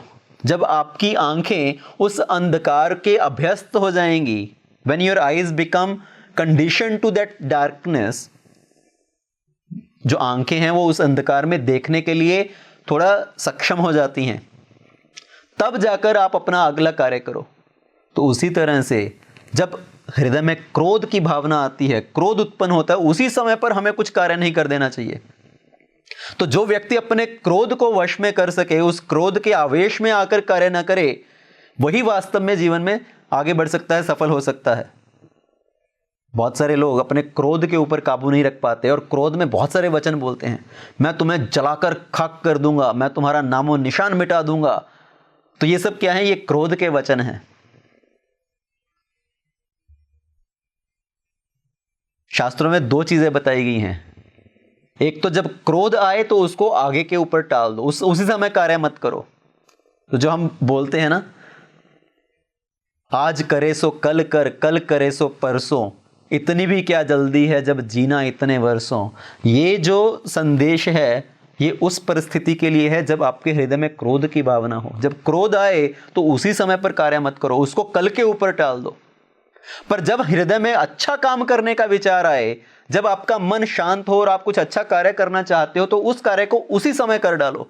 कल करे सो आज कर, आज करे सो अब। पर लोग वास्तव में उल्टा करते हैं। जब क्रोध की भावना होती है तो उसी समय पर वो एक्शन, उसी समय पर काम कर डालो। क्रोध आया तो रिवॉल्वर उठा के किसी को मार दिया, तलवार उठाकर किसी के अंदर डाल दिया। तो क्रोध में उसी समय पर एक्शन लेते हैं। और जब हम अच्छा काम करना चाहते हैं तो उसको कल के ऊपर टालते रहते हैं। आज नहीं कल करेंगे, आज नहीं कल करेंगे। सत्संग में आइए, नहीं कल आएंगे। इस उत्सव में आइए, नहीं कल आएंगे। माला करो, नहीं कल करेंगे। तो जब अच्छा काम करना होता है उसको हम कल पे टालते रहते हैं, पर गलत काम करना होता है, क्रोध के वश में आकर जब काम करते हैं तो उसी समय कर देते हैं। तो वही उल्टा सिद्धांत है। राम जी सिद्धांत क्या दे रहे हैं? क्रोध आए तो उसी समय पर एक्शन मत लो। उन्होंने बोला अगर सुग्रीव ने आज आकर मेरी शरण नहीं ली तो मैं उसको कल मारूंगा। और लक्ष्मण जी को आया क्रोध। लक्ष्मण जी बोले मैं अभी जाता हूं और सुग्रीव को पकड़ कर लेकर आता हूं, मैं सुग्रीव का वध कर डालूंगा। राम जी ने बोला वध नहीं करना है, उसको सिर्फ भय दिखाना है। देखिए भय भी आवश्यक है। जैसे पहले बताया मैंने, भय जब तक ना हो तो हम अपना कार्य अच्छे से नहीं करते। जब तक प्रजा को राजा का भय ना हो तो प्रजा सब गलत कार्य कर सकती है, सब कानूनों का उल्लंघन कर सकती है। पर जब तक उनको पुलिस का भय है, कानून का भय है, तो वो कुछ हद तक अपने आप को सही ढंग से कार्य में लगाएंगे, कानून का पालन करेंगे। तो इसलिए भय भी आवश्यक है। पर राम जी क्या हैं? कृपा निधान। वास्तव में उनके हृदय के अंदर भय, उनके अंदर कुछ क्रोध नहीं है, किसी के प्रति कुछ द्वेष की भावना नहीं है। वो भय दिखा रहे हैं उसी के कल्याण के लिए। जैसे कि एक जो कुम्हार होता है, कुम्हार जब मटका बनाता है, मिट्टी का कुछ बर्तन बनाता है, तो मिट्टी के बर्तन को बनाते बनाते वो बाहर से उसको थपथपाता है, उसको पीटता है। पर बाहर से जब पीटता है तो ऐसा नहीं है कि उसको तोड़ने के लिए उसको पीट रहा है, वो वास्तव में उसको पीट रहा है उसको मजबूत बनाने के लिए। और जब उसको बाहर से पीटता है तो अंदर से अपना हाथ लगाकर उसको संभाले भी रखता है, उसको सपोर्ट देकर रखता है। तो उसी तरह से राम जी जब अपना क्रोध दिखाते हैं, हमारे जीवन में जब संकट आता भी है कभी, तो भगवान अपना क्रोध दिखा रहे हैं, पर साथ में हमें वो थामे भी रखते हैं। हमें भगवान अपनी कृपा भी प्रदान करते हैं कि हम कैसे अपने विषय भोग को छोड़कर अपने जीवन के उद्देश्य में लग सकें, ताकि हम अपने जीवन का कल्याण कर सकें। तो लक्ष्मण जी क्रोध में किष्किंधा के अंदर प्रवेश करते हैं। और इधर जब राम जी का और लक्ष्मण जी का ये सब संवाद चल रहा है, उधर हनुमान जी को अपनी तरफ से ये आभास हो रहा है कि सुग्रीव ने राम जी का कार्य भुला दिया। सुग्रीव अपने भोग विलास में इतना मस्त हो गया है कि उसने राम जी को भुला दिया। तो सुग्रीव को अपने हृदय में पहले से ही इस बात की चिंता हो रही है, इस बात का आभास हो रहा है। क्योंकि हनुमान जी क्या हैं? हनुमान जी हैं गुरु, साधु। और गुरु को किस बात की चिंता रहती है कि मेरा जो चेला है, मेरा जो शिष्य है, ये जो जीव है, ये अपने जीवन में ये सब व्यर्थ के कार्यों में इतना बिजी हो गया है कि वो उसने भगवान का कार्य भुला दिया है। और वो जो गुरु है वो अपने शिष्य को, उस जीव को सावधान करना चाहता है कि तुम अभी भी अपने जीवन में संभल जाओ। तो हनुमान जी उस समय पर सुग्रीव के पास आए, उनके महल में आए, उनके बेडरूम के अंदर चले गए और सुग्रीव के साथ पास जाकर खड़े हो गए। सुग्रीव को समझाया कि ये आप क्या कर रहे हैं? आपने इस सब भोग विलास में इतना मस्त हो गए हैं, व्यस्त हो गए हैं कि आपने राम जी का कार्य भुला दिया। तो सुग्रीव ने उस समय पर, हनुमान जी ने सुग्रीव को उस समय पर 4 नीतियों से समझाया। साम दाम दंड भेद, सभी नीतियों से सुग्रीव को समझाया। और ये 4 नीतियां क्या हैं? ये वास्तव में 4 नीतियां, जो गुरु है वो शिष्य को 4 नीतियों से समझाता है। ये साम दाम दंड भेद। साम मतलब कि तुम्हारा भला किस चीज में है, तुम्हारे लिए क्या फायदेमंद है, तो उसको समझा बुझाकर सही रास्ते पर लेकर आना। साम को एक तरह से समझिए आप इनटेंजिबल बेनिफिट, जिसको आप माप नहीं सकते हो पर आपके लिए बहुत अच्छा है। उसी समय पर आपको कुछ वस्तु प्राप्त नहीं हो रही है पर भविष्य के लिए आपके लिए वो अच्छा है। तो साम की नीति कुछ समझा बुझाकर उसको सही मार्ग पर ले आना। साम दाम, दाम मतलब किसी चीज का लालच देकर, मतलब टेंजिबल बेनिफिट, जिसको हम बोलते हैं टेंजिबल बेनिफिट, कि अगर आप ये काम करोगे तो आपको ये प्राप्त होगा, इतना आपको धन प्राप्त हो सकता है, आपको ये प्राप्त हो सकता है, आपका ये जो सब कष्ट है वो खत्म हो सकता है। तो दाम मतलब कुछ टेंजिबल बेनिफिट। साम दाम दंड, दंड मतलब अगर आपने ये कार्य नहीं किया तो आपको ये दंड भुगतना पड़ सकता है, आपको ये कष्ट आ सकता है जीवन में। सुग्रीव को भी हनुमान जी समझा रहे हैं ये दंड की भाषा, कि अगर आपने अपना आचरण सही नहीं किया, ये भोग विलास का त्याग करके आप सही मार्ग पर नहीं आए, तो राम जी ने जो बाण से बाली का वध किया था वो बाण राम जी के पास अभी भी है। तो सुग्रीव के हृदय में भय उत्पन्न किया। और भेद, भेद की नीति क्या है? ये मतभेद का जो डालना, दूसरों को दिखाकर उनके अंदर जो कंपटीशन की भावना है वो उत्पन्न करना। देखो वो तुमसे आगे निकल जाएगा, वो तुमसे अधिक ये काम कर सकता है, तो दूसरों के अंदर ये भेद की भावना, मतभेद की भावना उत्पन्न करना। तो सुग्रीव को हनुमान जी बोल रहे हैं, देखिए जब आपको राजा बनाया गया था उसी समय पर अंगद को युवराज बनाया गया था। आपसे आशा ये थी कि आप सही से आचरण करोगे, अपने काम का पालन करोगे, अपने जो आपको राम जी की सेवा करनी है आप उसके ऊपर सजग रहोगे, पर आपने राम जी का कार्य भुला दिया। राम जी आपको आपके पद से उठाकर अंगद को भी राजा बना सकते हैं। तो ये भेद की भावना उत्पन्न करना। सो साम दाम दंड भेद। उसी तरह से जो गुरु है वो जीव को चारों मत से समझाने की चेष्टा करते हैं कि तुम्हारे लिए क्या सही है, तुम्हारे लिए क्या अच्छा है, और अगर तुम अपने जीवन को इसी भोग ऐश्वर्य में लगाकर व्यर्थ कर दोगे तो तुम्हें भगवान की कृपा प्राप्त नहीं होगी, बल्कि अपने गलत काम की वजह से, अपने गलत कर्मों की वजह से नरक में जाकर कष्ट भुगतना पड़ेगा। तो यह है दंड की भावना। तो सुग्रीव को हनुमान जी ने उस समय पर ये चारों नीतियों से समझाया और सुग्रीव की बुद्धि में यह बात बैठ गई। उसी समय पर उसने हनुमान जी को बोला कि मुझसे बड़ी गलती होगी, मैंने राम जी का कार्य भुला दिया, अभी मुझे क्या करना चाहिए? आप एकदम से सभी हमारे जो वरिष्ठ वानर हैं सभी को बुलाइए, सब दूत को बुलाइए और उनको बोलिए सभी वानरों के यूथ को वापस आने के लिए। जितने भी वानरों के जो जत्थे हैं, जगह जगह अलग अलग वनों में निवास कर रहे हैं, सभी को भेजकर बुलाइए कि हमें अभी राम जी के कार्य में जाना है। तो हनुमान जी ने सुग्रीव को समझाया, उसकी बुद्धि सही जगह पर आई। इधर से लक्ष्मण जी किष्किंधा में प्रवेश किए। लक्ष्मण जी जैसे ही किष्किंधा में आए, चौराहे पर आते ही उन्होंने पूरी तरह से अपना भय दिखाया। अपना बाण चढ़ाकर आ रहे हैं वो धनुष के ऊपर और धमकी देकर बोल रहे हैं कि मैं अभी पूरे किष्किंधा को जलाकर नष्ट कर दूंगा, जलाकर राख कर दूंगा। ये है क्रोध की वाणी, क्रोध की भावना। अंगद जी उनको मिले, सबसे पहले अंगद जी उनके सामने आए। अभी लक्ष्मण जी अंगद का वध नहीं करेंगे। क्यों? क्योंकि अंगद के प्रति उनके हृदय में एक बोलते हैं जो सॉफ्ट कॉर्नर है कि राम जी ने वाली का वध किया और अंगद वाली का पुत्र है जिसको वाली ने मरते समय राम जी के सुपुर्द किया है। तो अंगद के प्रति उनके हृदय में एक प्रेम भावना, दया भावना है।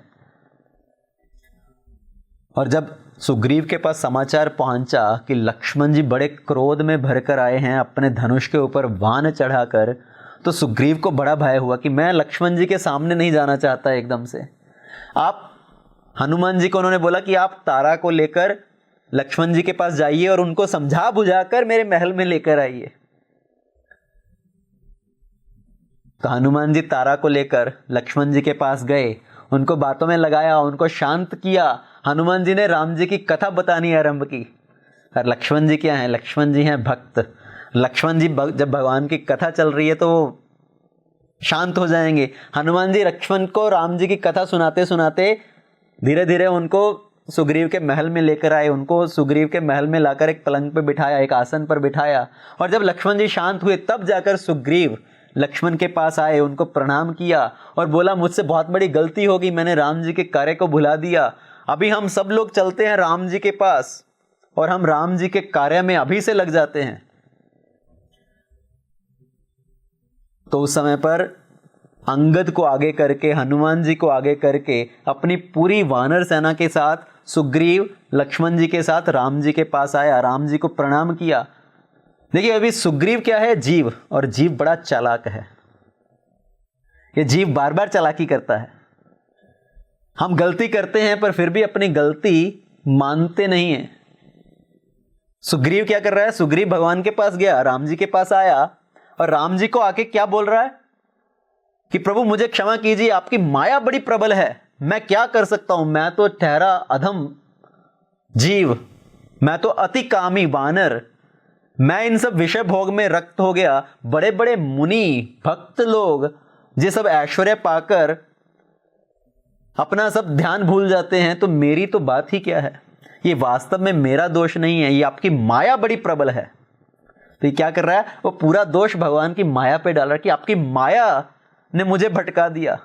जैसे कई व्यक्ति शराब पीते हैं, शराब का सेवन करते हैं और फिर क्या बोलेंगे, अरे मैं कहां शराब पी रहा हूं, ये तो भगवान जो अंदर से प्रेरणा दे रहे हैं, भगवान मुझे बोल रहे हैं शराब पी लो इसलिए मैंने पी लिया। लोग नशा करते हैं और बोलते हैं ये तो भगवान की प्रेरणा है, मैंने इसलिए भगवान की प्रेरणा से किया। तो लोग बोलते हैं ये सब भगवान सबके हृदय में विराजमान है, तो भगवान की माया बड़ी प्रबल है, हम तो भगवान की माया के वशीभूत होकर ये सब कर रहे हैं, हमारा दोष नहीं है इसमें। तो सुग्रीव भी वही बोल रहा है, सुग्रीव भी अपनी पूरी चालाकी दिखा रहा है कि ये सब जो मेरे ऊपर प्रभाव हुआ, मैं अपने भोग विलास में रक्त हो गया, ये आपकी माया का प्रभाव था, आपकी माया बड़ी दुरु है, उसकी माया के पार पाना बड़ा मुश्किल है। तो राम जी ने बोला आप ये बात तो समझ गए कि मेरी माया बड़ी प्रबल है, पर उसके आगे भी मैंने कुछ बताया है। भगवान भगवद गीता में क्या बोलते हैं, मम माया दुरत्या, मेरी माया को पार पाना बड़ा मुश्किल है, पर साथ ही कौन उस माया के पार पा सकता है, माम एव ये प्रपद्यन्ते माया में ताम तरंती ते, जो मेरी शरण ग्रहण करता है वो इस माया के पार जा सकता है। तो तुमने ये तो समझ लिया कि मेरी माया बड़ी प्रबल है, पर साथ में ये नहीं समझे कि अगर मेरी शरण ग्रहण कर लो तो इस माया के पार पाया जा सकता है। तो यही जीव की प्रवृत्ति है। हम बोलते हैं जब भगवान की कृपा होगी तब हम कुछ कर पाएंगे, तब हम भगवान की सेवा में लग पाएंगे, तब हम भगवान की भक्ति में लग पाएंगे। अरे क्या हम भगवान के हमारे घर पर आकर डोरबेल बजाने का इंतजार कर रहे हैं कि अरे भैया शर्मा जी, गुप्ता जी, मेरी सेवा में लग जाओ, मेरी भक्ति में लग जाओ, कि भगवान स्वयं आके हमें निमंत्रण देंगे? भगवान ने हमारे जीवन में ऑलरेडी इन सब चीज़ों का प्रबंध किया है, भक्तजनों का जो हमें मार्गदर्शन दे सकें, शास्त्रों का जो हमें सही दिशा दिखा सकें, पर हम फिर भी क्या बोलते हैं, जब भगवान की कृपा होगी तब हम करेंगे। वही सुग्रीव बोल रहा है राम जी के पास आके, आपकी माया बड़ी प्रबल है, जिसके ऊपर आपकी कृपा हो जाए, और वो जीव बड़ा दुर्लभ है जिसके ऊपर आपकी कृपा हो जाए, आपकी कृपा पाए कोई कोई। पर अभी मुझे सब समझ में आ गया है, मेरी बुद्धि सही दिशा पे आ गई है, अभी हम आपकी सेवा करने के लिए तैयार हैं। मैंने ऑलरेडी सभी वानरों को, अपनी पूरी वानर सेना को बुला भेजा है, और हम सभी वानरों को भेजकर सीता जी की खोज करेंगे। तो उस समय पर सुग्रीव ने अपनी पूरी वानर सेना को, जो अलग अलग वन प्रदेश में निवास कर रहे थे, पूरे सब के सब वानर वहां पर उपस्थित हुए, और सभी वानरों से भगवान राम पर्सनली मिले, सबके सिर पर हाथ फहराया और सबसे उनका हालचाल पूछा। एक भी वानर पूरी सेना में ऐसा नहीं होगा जिसको स्वयं राम जी ना मिले हों। अभी देखिए सुग्रीव की सेना में, या ये मानिए कि राम जी की जो वानर सेना है, उसमें कितने वानर थे, उसमें करोड़ों करोड़ों वानर थे, और सब वानरों को एक एक कर कर अगर राम जी मिलेंगे, सबका हालचाल पूछेंगे, तो कितना समय जाएगा। तो राम जी कैसे मिले होंगे उनको, सब वानरों को। तो वास्तव में राम जी अपने आप को बहुत सारे रूपों में प्रकट कर सकते हैं। जितने वानर हैं उतने अपने रूप बना सकते हैं। जैसे जब खरदूषण का संहार किया राम जी ने, तो एक ही वान चलाकर अपनी माया ऐसी फैलाई कि सब जो निशाचर थे, सब राक्षस थे, उनको ऐसा प्रतीत हो रहा था कि राम जी मेरे साथ ही युद्ध कर रहे हैं। तो उसी तरह से राम जी ने अपने आप को उतने सब वानरों के रूप में विस्तार किया और सब वानर से एक एक करके मिले, सबसे उनका हालचाल पूछा और सब वानरों को बड़ी प्रसन्नता हुई। और राम जी की सेना में कितने वानर थे? क्या कुछ हजारों वानर थे, कुछ लाखों वानर थे, कुछ करोड़ों वानर थे, अरबों वानर थे? वास्तव में इसकी गणना नहीं की जा सकती, इसकी गिनती नहीं की जा सकती कि कितने वानर थे।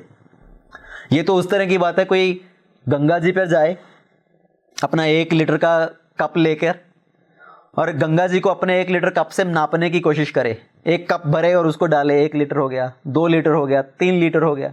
तो क्या इस तरह से गंगा जी को नापा जा सकता है? गंगा में जाओ, गंगा में स्नान करो, अपने पापों का प्रायश्चित करो, अपने पापों का त्याग करो। उसी तरह से जब भगवान की कथा सुनते हैं कि भगवान की इतनी वानर सेना थी, तो भगवान की कथा का श्रवण करो, उसमें ये बुद्धि लगाने की चेष्टा मत करो भगवान के कितने वानर थे, हजारों वानर थे, लाखों वानर थे, असंख्य वानर थे, इनफाइनाइट। इतने वानर थे जिसकी गणना नहीं की जा सकती। तो सभी का सभी वानर वहां पर उपस्थित हुए और सुग्रीव ने सबको निर्देश दिया कि अभी हमें सीता जी की खोज में चारों दिशाओं में जाना है। उसने अपनी पूरी वानर सेना को 4 हिस्सों में बांटा और चारों जो हिस्से थे सबके एक एक जो प्रधान नियुक्त किए, लीडर्स, और सभी वानरों को बोला कि सभी दिशाओं में जाना है सीता जी की खोज करने के लिए। और जो एक विशेष टुकड़ी थी, जो चौथा दल था, उसमें उसने स्पेशल जो खास खास वानर थे उनको नियुक्त किया। उस वानर का जो प्रधान था वो अंगद जी को बनाया गया। उस दल के अंदर जांबवन जी हैं, उस दल के अंदर हनुमान जी हैं। तो उस एक दल के अंदर सभी विशेष वानर थे और 4 दलों में उस वानरों का विभाजन किया गया। और सुग्रीव ने सबको हिदायत दी कि आपको चारों दिशाओं में जाना है, उत्तर, दक्षिण, पूर्व, पश्चिम, और सभी दिशाओं में सीता जी की खोज करनी है। चाहे वो नदियां हों, चाहे तालाब हों, चाहे समुद्र हो, चाहे पहाड़ हो, चाहे गुफाएं हों, चाहे वन प्रदेश हों, सभी जगह जाकर सीता जी की खोज कीजिए। देखिए अभी वानरों को चारों दिशाओं में क्यों भेजा जा रहा है? जब जटायु से राम जी की भेंट हुई सीता का अपहरण होने के बाद, जो जटायु ने राम जी को यह समाचार दिया था कि वो राक्षस सीता जी को दक्षिण दिशा की ओर लेकर गया है। और जब सुग्रीव से भेंट हुई तो सुग्रीव ने भी बताया कि वो राक्षस जो था वो अपने विमान पे एक स्त्री का अपहरण करके दक्षिण दिशा की ओर लेकर जा रहा था। तो जब ये ऑलरेडी बताया गया है कि दक्षिण दिशा में वो राक्षस सीता जी को अपहरण करके लेके गया है, तो वानरों को चारों दिशाओं में भेजने का क्या प्रयोजन? उसका एक तात्पर्य, एक अर्थ ये है कि वो राक्षस है। अभी राक्षस लेकर एक दिशा में गया है, पर उसका वास्तविक ठिकाना कहां होगा ये किसको पता? अभी चोर ने एक जगह पर से धन चुराया, वो एक दिशा की ओर भागा, पर क्या उस बात की कोई गारंटी है कि वो उसी दिशा में कहीं जाकर उस धन को छुपाएगा? वो बाद में कहीं और जाकर भी उस धन को छुपा सकता है। तो उसी तरह से इस रावण ने सीता जी का अपहरण किया है। वो भागा तो दक्षिण दिशा की ओर है उनको लेकर अपने विमान में, पर उसकी क्या गारंटी है कि वो दक्षिण दिशा में ही गया होगा? हो सकता है कहीं पूर्व में जाकर किसी गुफा में छुपाया हो, कहीं उत्तर दिशा में जाकर कहीं छुपाया हो। इसीलिए वानरों को चारों दिशाओं में भेजा गया कि चारों दिशाओं में जाकर सीता जी की खोज कीजिए। और सुग्रीव ने साथ में 2 शर्तें रखी। 2 शर्तें। ये 2 शर्तें क्या हैं? एक तो सुग्रीव ने बताया कि आपको सीता जी की खोज करनी है और आपके पास 1 महीने की अवधि है, 1 मास का समय है आपके पास सीता जी की खोज करके उनका समाचार लेकर आने के लिए। और दूसरी शर्त, अगर आप सीता जी को खोजने में समर्थ नहीं हुए, सीता जी को नहीं खोज सके, आप खाली हाथ वापस आए, तो मैं आपको मृत्यु दंड दूंगा। नहीं, अभी ये 2 शर्तें क्यों दी जा रही हैं? सुग्रीव ने ये 2 कंडीशंस क्यों रखा? एक तो 1 मास की अवधि की, एक समय, निश्चित समय। उसका कारण यह है कि सुग्रीव को लगा, देखिए मैं अतिकामी वानर राम जी ने मुझे बोला कि 4 महीने तक ठीक है तुम अपना राजभार करो, अपना भोग विलास करो। मैं उसमें इतना आसक्त हो गया कि मैं भूल गया समय को। और ये भी सब सारे बानर जो जाएंगे सीता जी की खोज करने, कोई रास्ते में अच्छा उपवन आया, कुछ बगीचा आया, वहां पर फल फूल खाकर मस्त हो गए और वहीं पर सो गए, तो क्या होगा? सीता जी की खोज कैसे संभव हो पाएगी?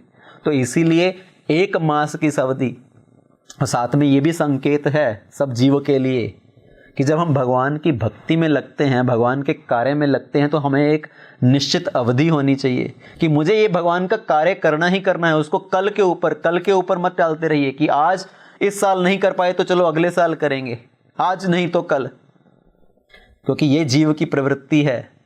हम अपना कार्य बाद में टालते रहते हैं। आज 16 माला क्या करना, चलो कल करेंगे। आज सत्संग में क्या आना, चलो कल जाएंगे।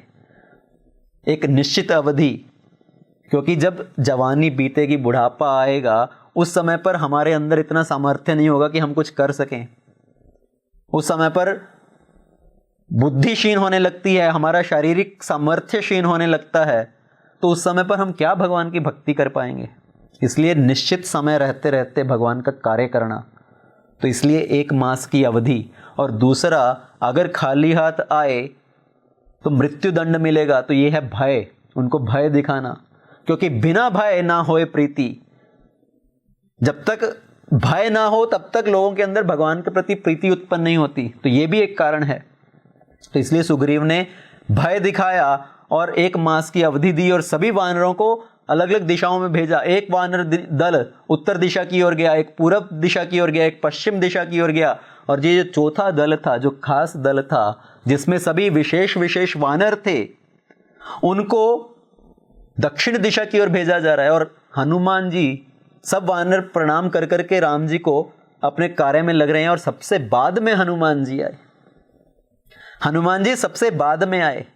देखिए, वो सुग्रीव को राम जी के पास लेकर आए, पूरी वानर सेना को राम जी के पास लेकर आए, और स्वयं वो सबसे अंत में आकर राम जी को प्रणाम कर रहे हैं।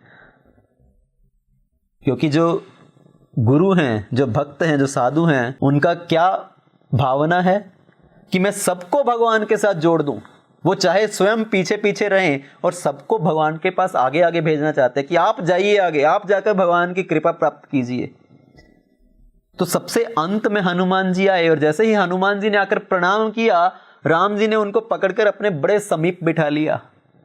हनुमान जी को बोले, ये वाल्मीकि रामायण में लिखा है, ये राम जी ने हनुमान जी को कहा कि मुझे पूर्ण विश्वास है कि आप ही सीता जी की खोज करने में सफल होगे। ये अभी राम जी वैसे भी भगवान है, और भगवान को पता है कि वास्तव में कौन क्या कार्य करने वाला है, किसकी क्या भूमिका है। तो हनुमान जी को बोला कि मुझे पूर्ण विश्वास है आप ही सीता जी की खोज करने में समर्थ हो पाओगे। तो अगर हनुमान जी ही सीता जी की खोज करने वाले हैं अल्टीमेटली, फाइनली, तो सब वानरों को लगाने का क्या मतलब? ये सब वानरों को इतने सब संकट में क्यों डालना, उनको इतना सब मुसीबतों में क्यों डालना, उनसे इतना सब संघर्ष क्यों करवाना? क्योंकि चाहे सीता जी को ढूंढने में एक वानर सफल हो, पर अल्टीमेटली दर्शन सभी वानरों को प्राप्त होगा।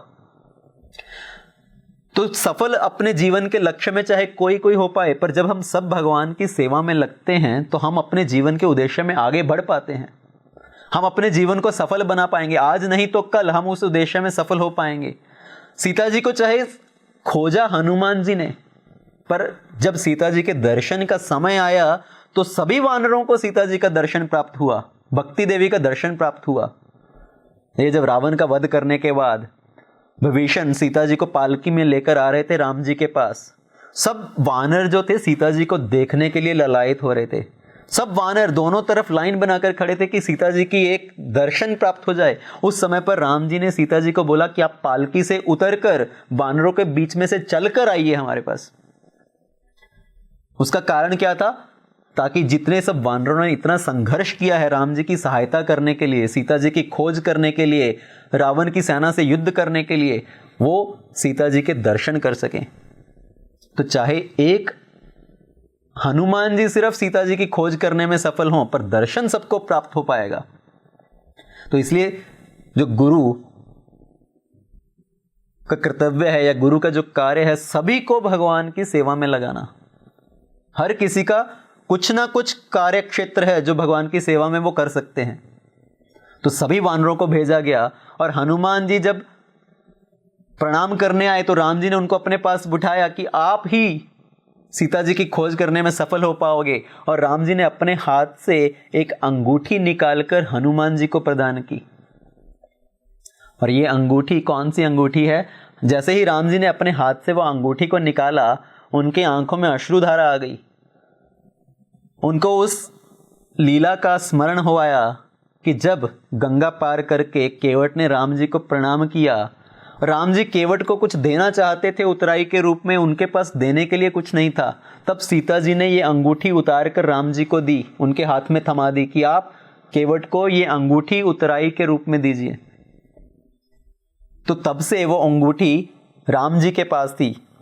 राम जी ने उस अंगूठी को अपने पास संभाल कर रखा था और वो अंगूठी उतार कर हनुमान जी को देते हुए राम जी ने कहा कि जब आपकी सीता जी से भेंट होगी तब आप ये अंगूठी दिखाकर अपना परिचय दीजिए, अपनी पहचान दीजिए। हनुमान जी ने उस अंगूठी को लिया और हनुमान जी सोच रहे हैं कि इस अंगूठी को मैं कहाँ संभाल कर रखूं, इसको सर पर रखूं तो ये गिर जाएगी, मुझे तो उछल कूद करना है, या अलग अलग जगह पर सीता जी को खोजते हुए मैं जाऊंगा उछलते हुए तो ये अंगूठी गिर जाएगी। कुर्ता मेरे पास है नहीं कि जिसकी पॉकेट में मैं अंगूठी को डालकर रख दूं। अपनी अंगूठी में अगर अपनी उंगली में इस अंगूठी को पहनूंगा तो ये इस अंगूठी का अपमान है। ये स्वयं भगवान की, सीता जी की अंगूठी है, तो मैं कैसे उनकी अंगूठी अपने हाथ में धारण कर सकता हूं। तो और हनुमान जी उस अंगूठी को कहां पर रखें? हनुमान जी के पास जनेऊ है, जनेऊ धारण किया हुआ, तो हनुमान जी सोच सकते हैं जनेऊ में बांध दूं, पर वास्तव में जनेऊ के साथ किसी चीज़ को बांधना, जनेऊ के ऊपर किसी तरह का ये इस तरह का बोझ डालना, ये जनेऊ का अपमान है। आजकल ब्राह्मण लोग क्या करते हैं, किसी ने कोई चाबी, कोई घर की चाबी है या किसी चीज़ की चाबी है तो उसको अपने जनेऊ में बांध लेते हैं। और तो और बहुत सारे ऐसे ब्राह्मण हैं जो वास्तव में पतित ब्राह्मण हैं, जो गुटखा और ये सब सेवन करते हैं और ये गुटखा अपने जनेऊ में बांध कर रखते हैं कि और कहाँ रखेंगे, इसको जनेऊ के साथ बांध कर रखते हैं। ये वास्तव में ब्राह्मण होने के लक्षण है क्या? ये जनेऊ का अपमान है। पहले तो इन सब चीज़ों का सेवन करना, ये गलत पदार्थों का सेवन करना, लोगों के हृदय में ब्राह्मण के प्रति ये सत्कार, आदर सत्कार की भावना भी कहाँ से रहेगी कि हम भी गुटखे का सेवन करते हैं, ये ब्राह्मण, ये पंडित भी गुटखे का सेवन करता है, इसमें और हम में क्या भेद है? हम मदिरा पान करते हैं, ये ब्राह्मण पंडित भी मदिरा पान करता है, हम में इस ब्राह्मण में क्या भेद है? तो ब्राह्मण का कर्तव्य है, जो ब्राह्मण की असली पहचान है, वो अपने ब्राह्मणत्व का पालन करना, अपने जीवन को शास्त्रों के आधार पर चलाना, लोगों को शिक्षा प्रदान करना। पर आज के समाज में बहुत सारे ब्राह्मण जो हैं वो अपने पद से भ्रमित हो चुके हैं, अपने पद से भ्रष्ट हो चुके हैं। हनुमान जी ने सोचा इस अंगूठी को मैं कहां पर रखूं, और उनको सबसे उत्तम जगह जो दिखाई पड़ी, जो समझ में आई कि इस अंगूठी को मैं अपने मुंह के अंदर रखता हूं, तो उन्होंने अंगूठी को अपने मुंह में रख लिया। सब वानर पूछ रहे हैं ये मुंह में रखने वाली वस्तु है क्या? तुमने अंगूठी को अपने मुंह में रखा है। हनुमान जी ने कहा ये अंगूठी तो मुंह में रखने की वस्तु नहीं है, पर जो अंगूठी के ऊपर लिखा है वो तो वास्तव में मुंह में रखने की ही वस्तु है। और जब उन्होंने अंगूठी दिखाई तो अंगूठी के ऊपर क्या लिखा था? राम नाम अंकित अति सुंदर। तो उस अंगूठी के ऊपर राम जी का बड़ा सुंदर नाम लिखा हुआ है। और भगवान का नाम तो मुख के अंदर ही रखना चाहिए, वही हमारी जिह्वा की असली सार्थकता है कि हम अपने जिह्वा से भगवान के नाम का गान कर सकें, अपने भगवान के नाम को जप सकें। और इसका एक और मतलब है कि जब हम भगवान के कार्य में लगते हैं तो मुख के अंदर सिर्फ भगवान का नाम ही होना चाहिए। ये फालतू के विषयों में अपनी जीवा को नहीं लगाना चाहिए, अपनी बुद्धि को नहीं लगाना चाहिए। बहुत बार लोग होते हैं कि भगवान की सेवा कर रहे हैं, भगवान का काम कर रहे हैं, पर साथ साथ में उनकी अपनी वार्तालाप चलती रहती है, इधर उधर की बातें, गॉसिप। तो बोलना कम और काम ज़्यादा, यही अंगूठी को मुंह में रखने का संकेत है कि जब भगवान के कार्य में लगते हैं तो इधर उधर की बातें ना करके सिर्फ भगवान के कार्य के ऊपर ध्यान लगाओ। तो हनुमान जी ने उस अंगूठी को अपने मुख के अंदर रखा और सभी भगवान को प्रणाम करके सीता जी की खोज में आगे चल पड़े। तो कुछ समय बीते, सभी वानर बड़े उत्साह से सीता जी की खोज कर रहे हैं, उनको अपनी सुध बुध भूल गई। सबकी अपनी अपनी सुध बुध भूल गई, सब सीता को ढूंढने में, राम जी का कार्य करने में इतने उत्साहित हैं। तो यही जीव का भी लक्षण है। जब हम भक्ति में जुड़ते हैं तो शुरू शुरू में हमारे अंदर बड़ा उत्साह होता है। जब हम नई नई सेवा लेते हैं तो हमारे अंदर बड़ा उत्साह होता है कि हम ये करेंगे, हम वो करेंगे, हम अपने सब चीज़ों को भुला देते हैं। किसी चीज़ का कोई होश नहीं है कि हम अपने काम को छोड़ो, कल करेंगे काम अपना ऑफिस का, अपने परिवार को छोड़ो, आज ये प्रॉब्लम आ रही है, चलो कोई बात नहीं कल करेंगे। तो बड़ा स्टार्टिंग में उत्साह रहता है, पर जैसे जैसे समय थोड़ा बीतता है वो उत्साह सब ढीला पड़ता जाता है। तो ये सब बानर जो सीता जी की खोज में गए तो 15 दिन तक तो बड़े उत्साहित रहे, पर 15 दिनों के बाद सबको प्यास लगाई, सबको तृष्णा लगाई, सब भूख प्यास से बेहाल होने लगे। और ये तृष्णा लगना क्या है? ये तृष्णा लगना भी इस बात को दिखाता है कि जब हम भक्ति में लगते हैं तो शुरू शुरू में बड़े उत्साहित होते हैं, पर थोड़े समय भक्ति करने के बाद फिर से हमारे हृदय में ये सब इच्छाएं प्रकट होने लगती हैं कि मैं देखो इतनी देर से भक्ति कर रहा हूँ, भगवान अभी मुझे ये दिला दें, अभी तो मैंने इतने साल भक्ति कर लिया, इतने महीने भक्ति कर लिया, अभी भगवान मेरी ये इच्छा पूरी कर दें, अभी मुझे एक अच्छा सा घर दिला दें, अभी एक सुंदर सी पत्नी दिला दें, अभी जॉब में प्रमोशन दिला दें। तो ये सब इच्छाएं उत्पन्न होने लगती है कि भगवान मेरी इस तरह से मनोकामना पूरी करें। तो ये वास्तव में तृष्णा लगने का असली संकेत, असली मतलब है। सभी को तृष्णा सताने लगी, सभी बेहाल होने लगे, और उस समय पर हनुमान जी ने एक पहाड़ के ऊपर चढ़कर देखा कि इनकी तृष्णा को कैसे शांत किया जाए, इनकी भूख प्यास को कैसे शांत किया जाए। और जैसे ही वो पहाड़ पर चढ़कर देखा तो उनको एक गुफा दिखाई दी, जिसके अंदर बहुत सारे पक्षी अंदर प्रवेश कर रहे थे और बाहर निकल रहे थे। और ये सब पक्षी क्या थे? चातक, बतख, स्वान, हंस। तो इस तरह के सब पक्षी उस गुफा के अंदर प्रवेश कर रहे थे और बाहर निकल रहे थे। और ये पक्षी किस बात का संकेत हैं? ये सब जल के प्राणी हैं। और हनुमान जी को प्रतीत हुआ कि इस गुफा के अंदर ये सब जल के प्राणी अंदर आ जा रहे हैं तो अवश्य उसके अंदर पानी की व्यवस्था जरूर होगी। तो हनुमान जी ने सबको बोला कि चलिए उस गुफा के अंदर चलते हैं, वहां पर हमें खाने के लिए कुछ और पीने के लिए पानी जरूर मिलेगा। और सभी वानरों ने बोला कि आप ही आगे चलिए, हम लोग आगे जाएंगे तो उस गुफा में कुछ भय भी हो सकता है, कुछ संकट भी हो सकता है। जैसे वाली गया था उस गुफा में, वहां पर मायावी ने अपना जाल बिछा रखा था, तो पता नहीं क्या हो उस गुफा में, तो आप आगे चलिए। तो जो गुरु है उसका क्या कर्तव्य है कि जब जीव को भय सताता है, उसके अंदर उसके ऊपर संकट आते हैं, उसको इच्छाएं सताती हैं, तो गुरु का कर्तव्य है उनका मार्गदर्शन करे कि कैसे वो अपनी इच्छाओं का त्याग करके भगवान की सेवा में सजग रहें, जागृत रहें। और हनुमान जी सबके आगे लगते हुए उनको उस गुफा के अंदर लेकर आए। उस गुफा में उनको किसका दर्शन हुआ, उस गुफा के अंदर उनको क्या प्राप्त हुआ, और कैसे सीता जी की खोज आगे जारी रही, तो उसको हम सुनेंगे अगले दिवस की कथा में। तो आज की राम कथा को हम यहीं पर विश्राम देते हैं। श्री रामचंद्र भगवान की जय, सीता राम लक्ष्मण हनुमान की जय, श्रील प्रभुपाद की जय, अनंत कोटि वैष्णव वृंद की जय। ऐसे ही और भक्तिमय कार्यक्रमों के लिए देखिए हरे कृष्णा टेलीविजन। इसे प्राप्त करने के लिए आप अपने केबल अथवा DTH ऑपरेटर से संपर्क करें तथा और अधिक जानकारी के लिए आज ही डायल करें 8767 845 845।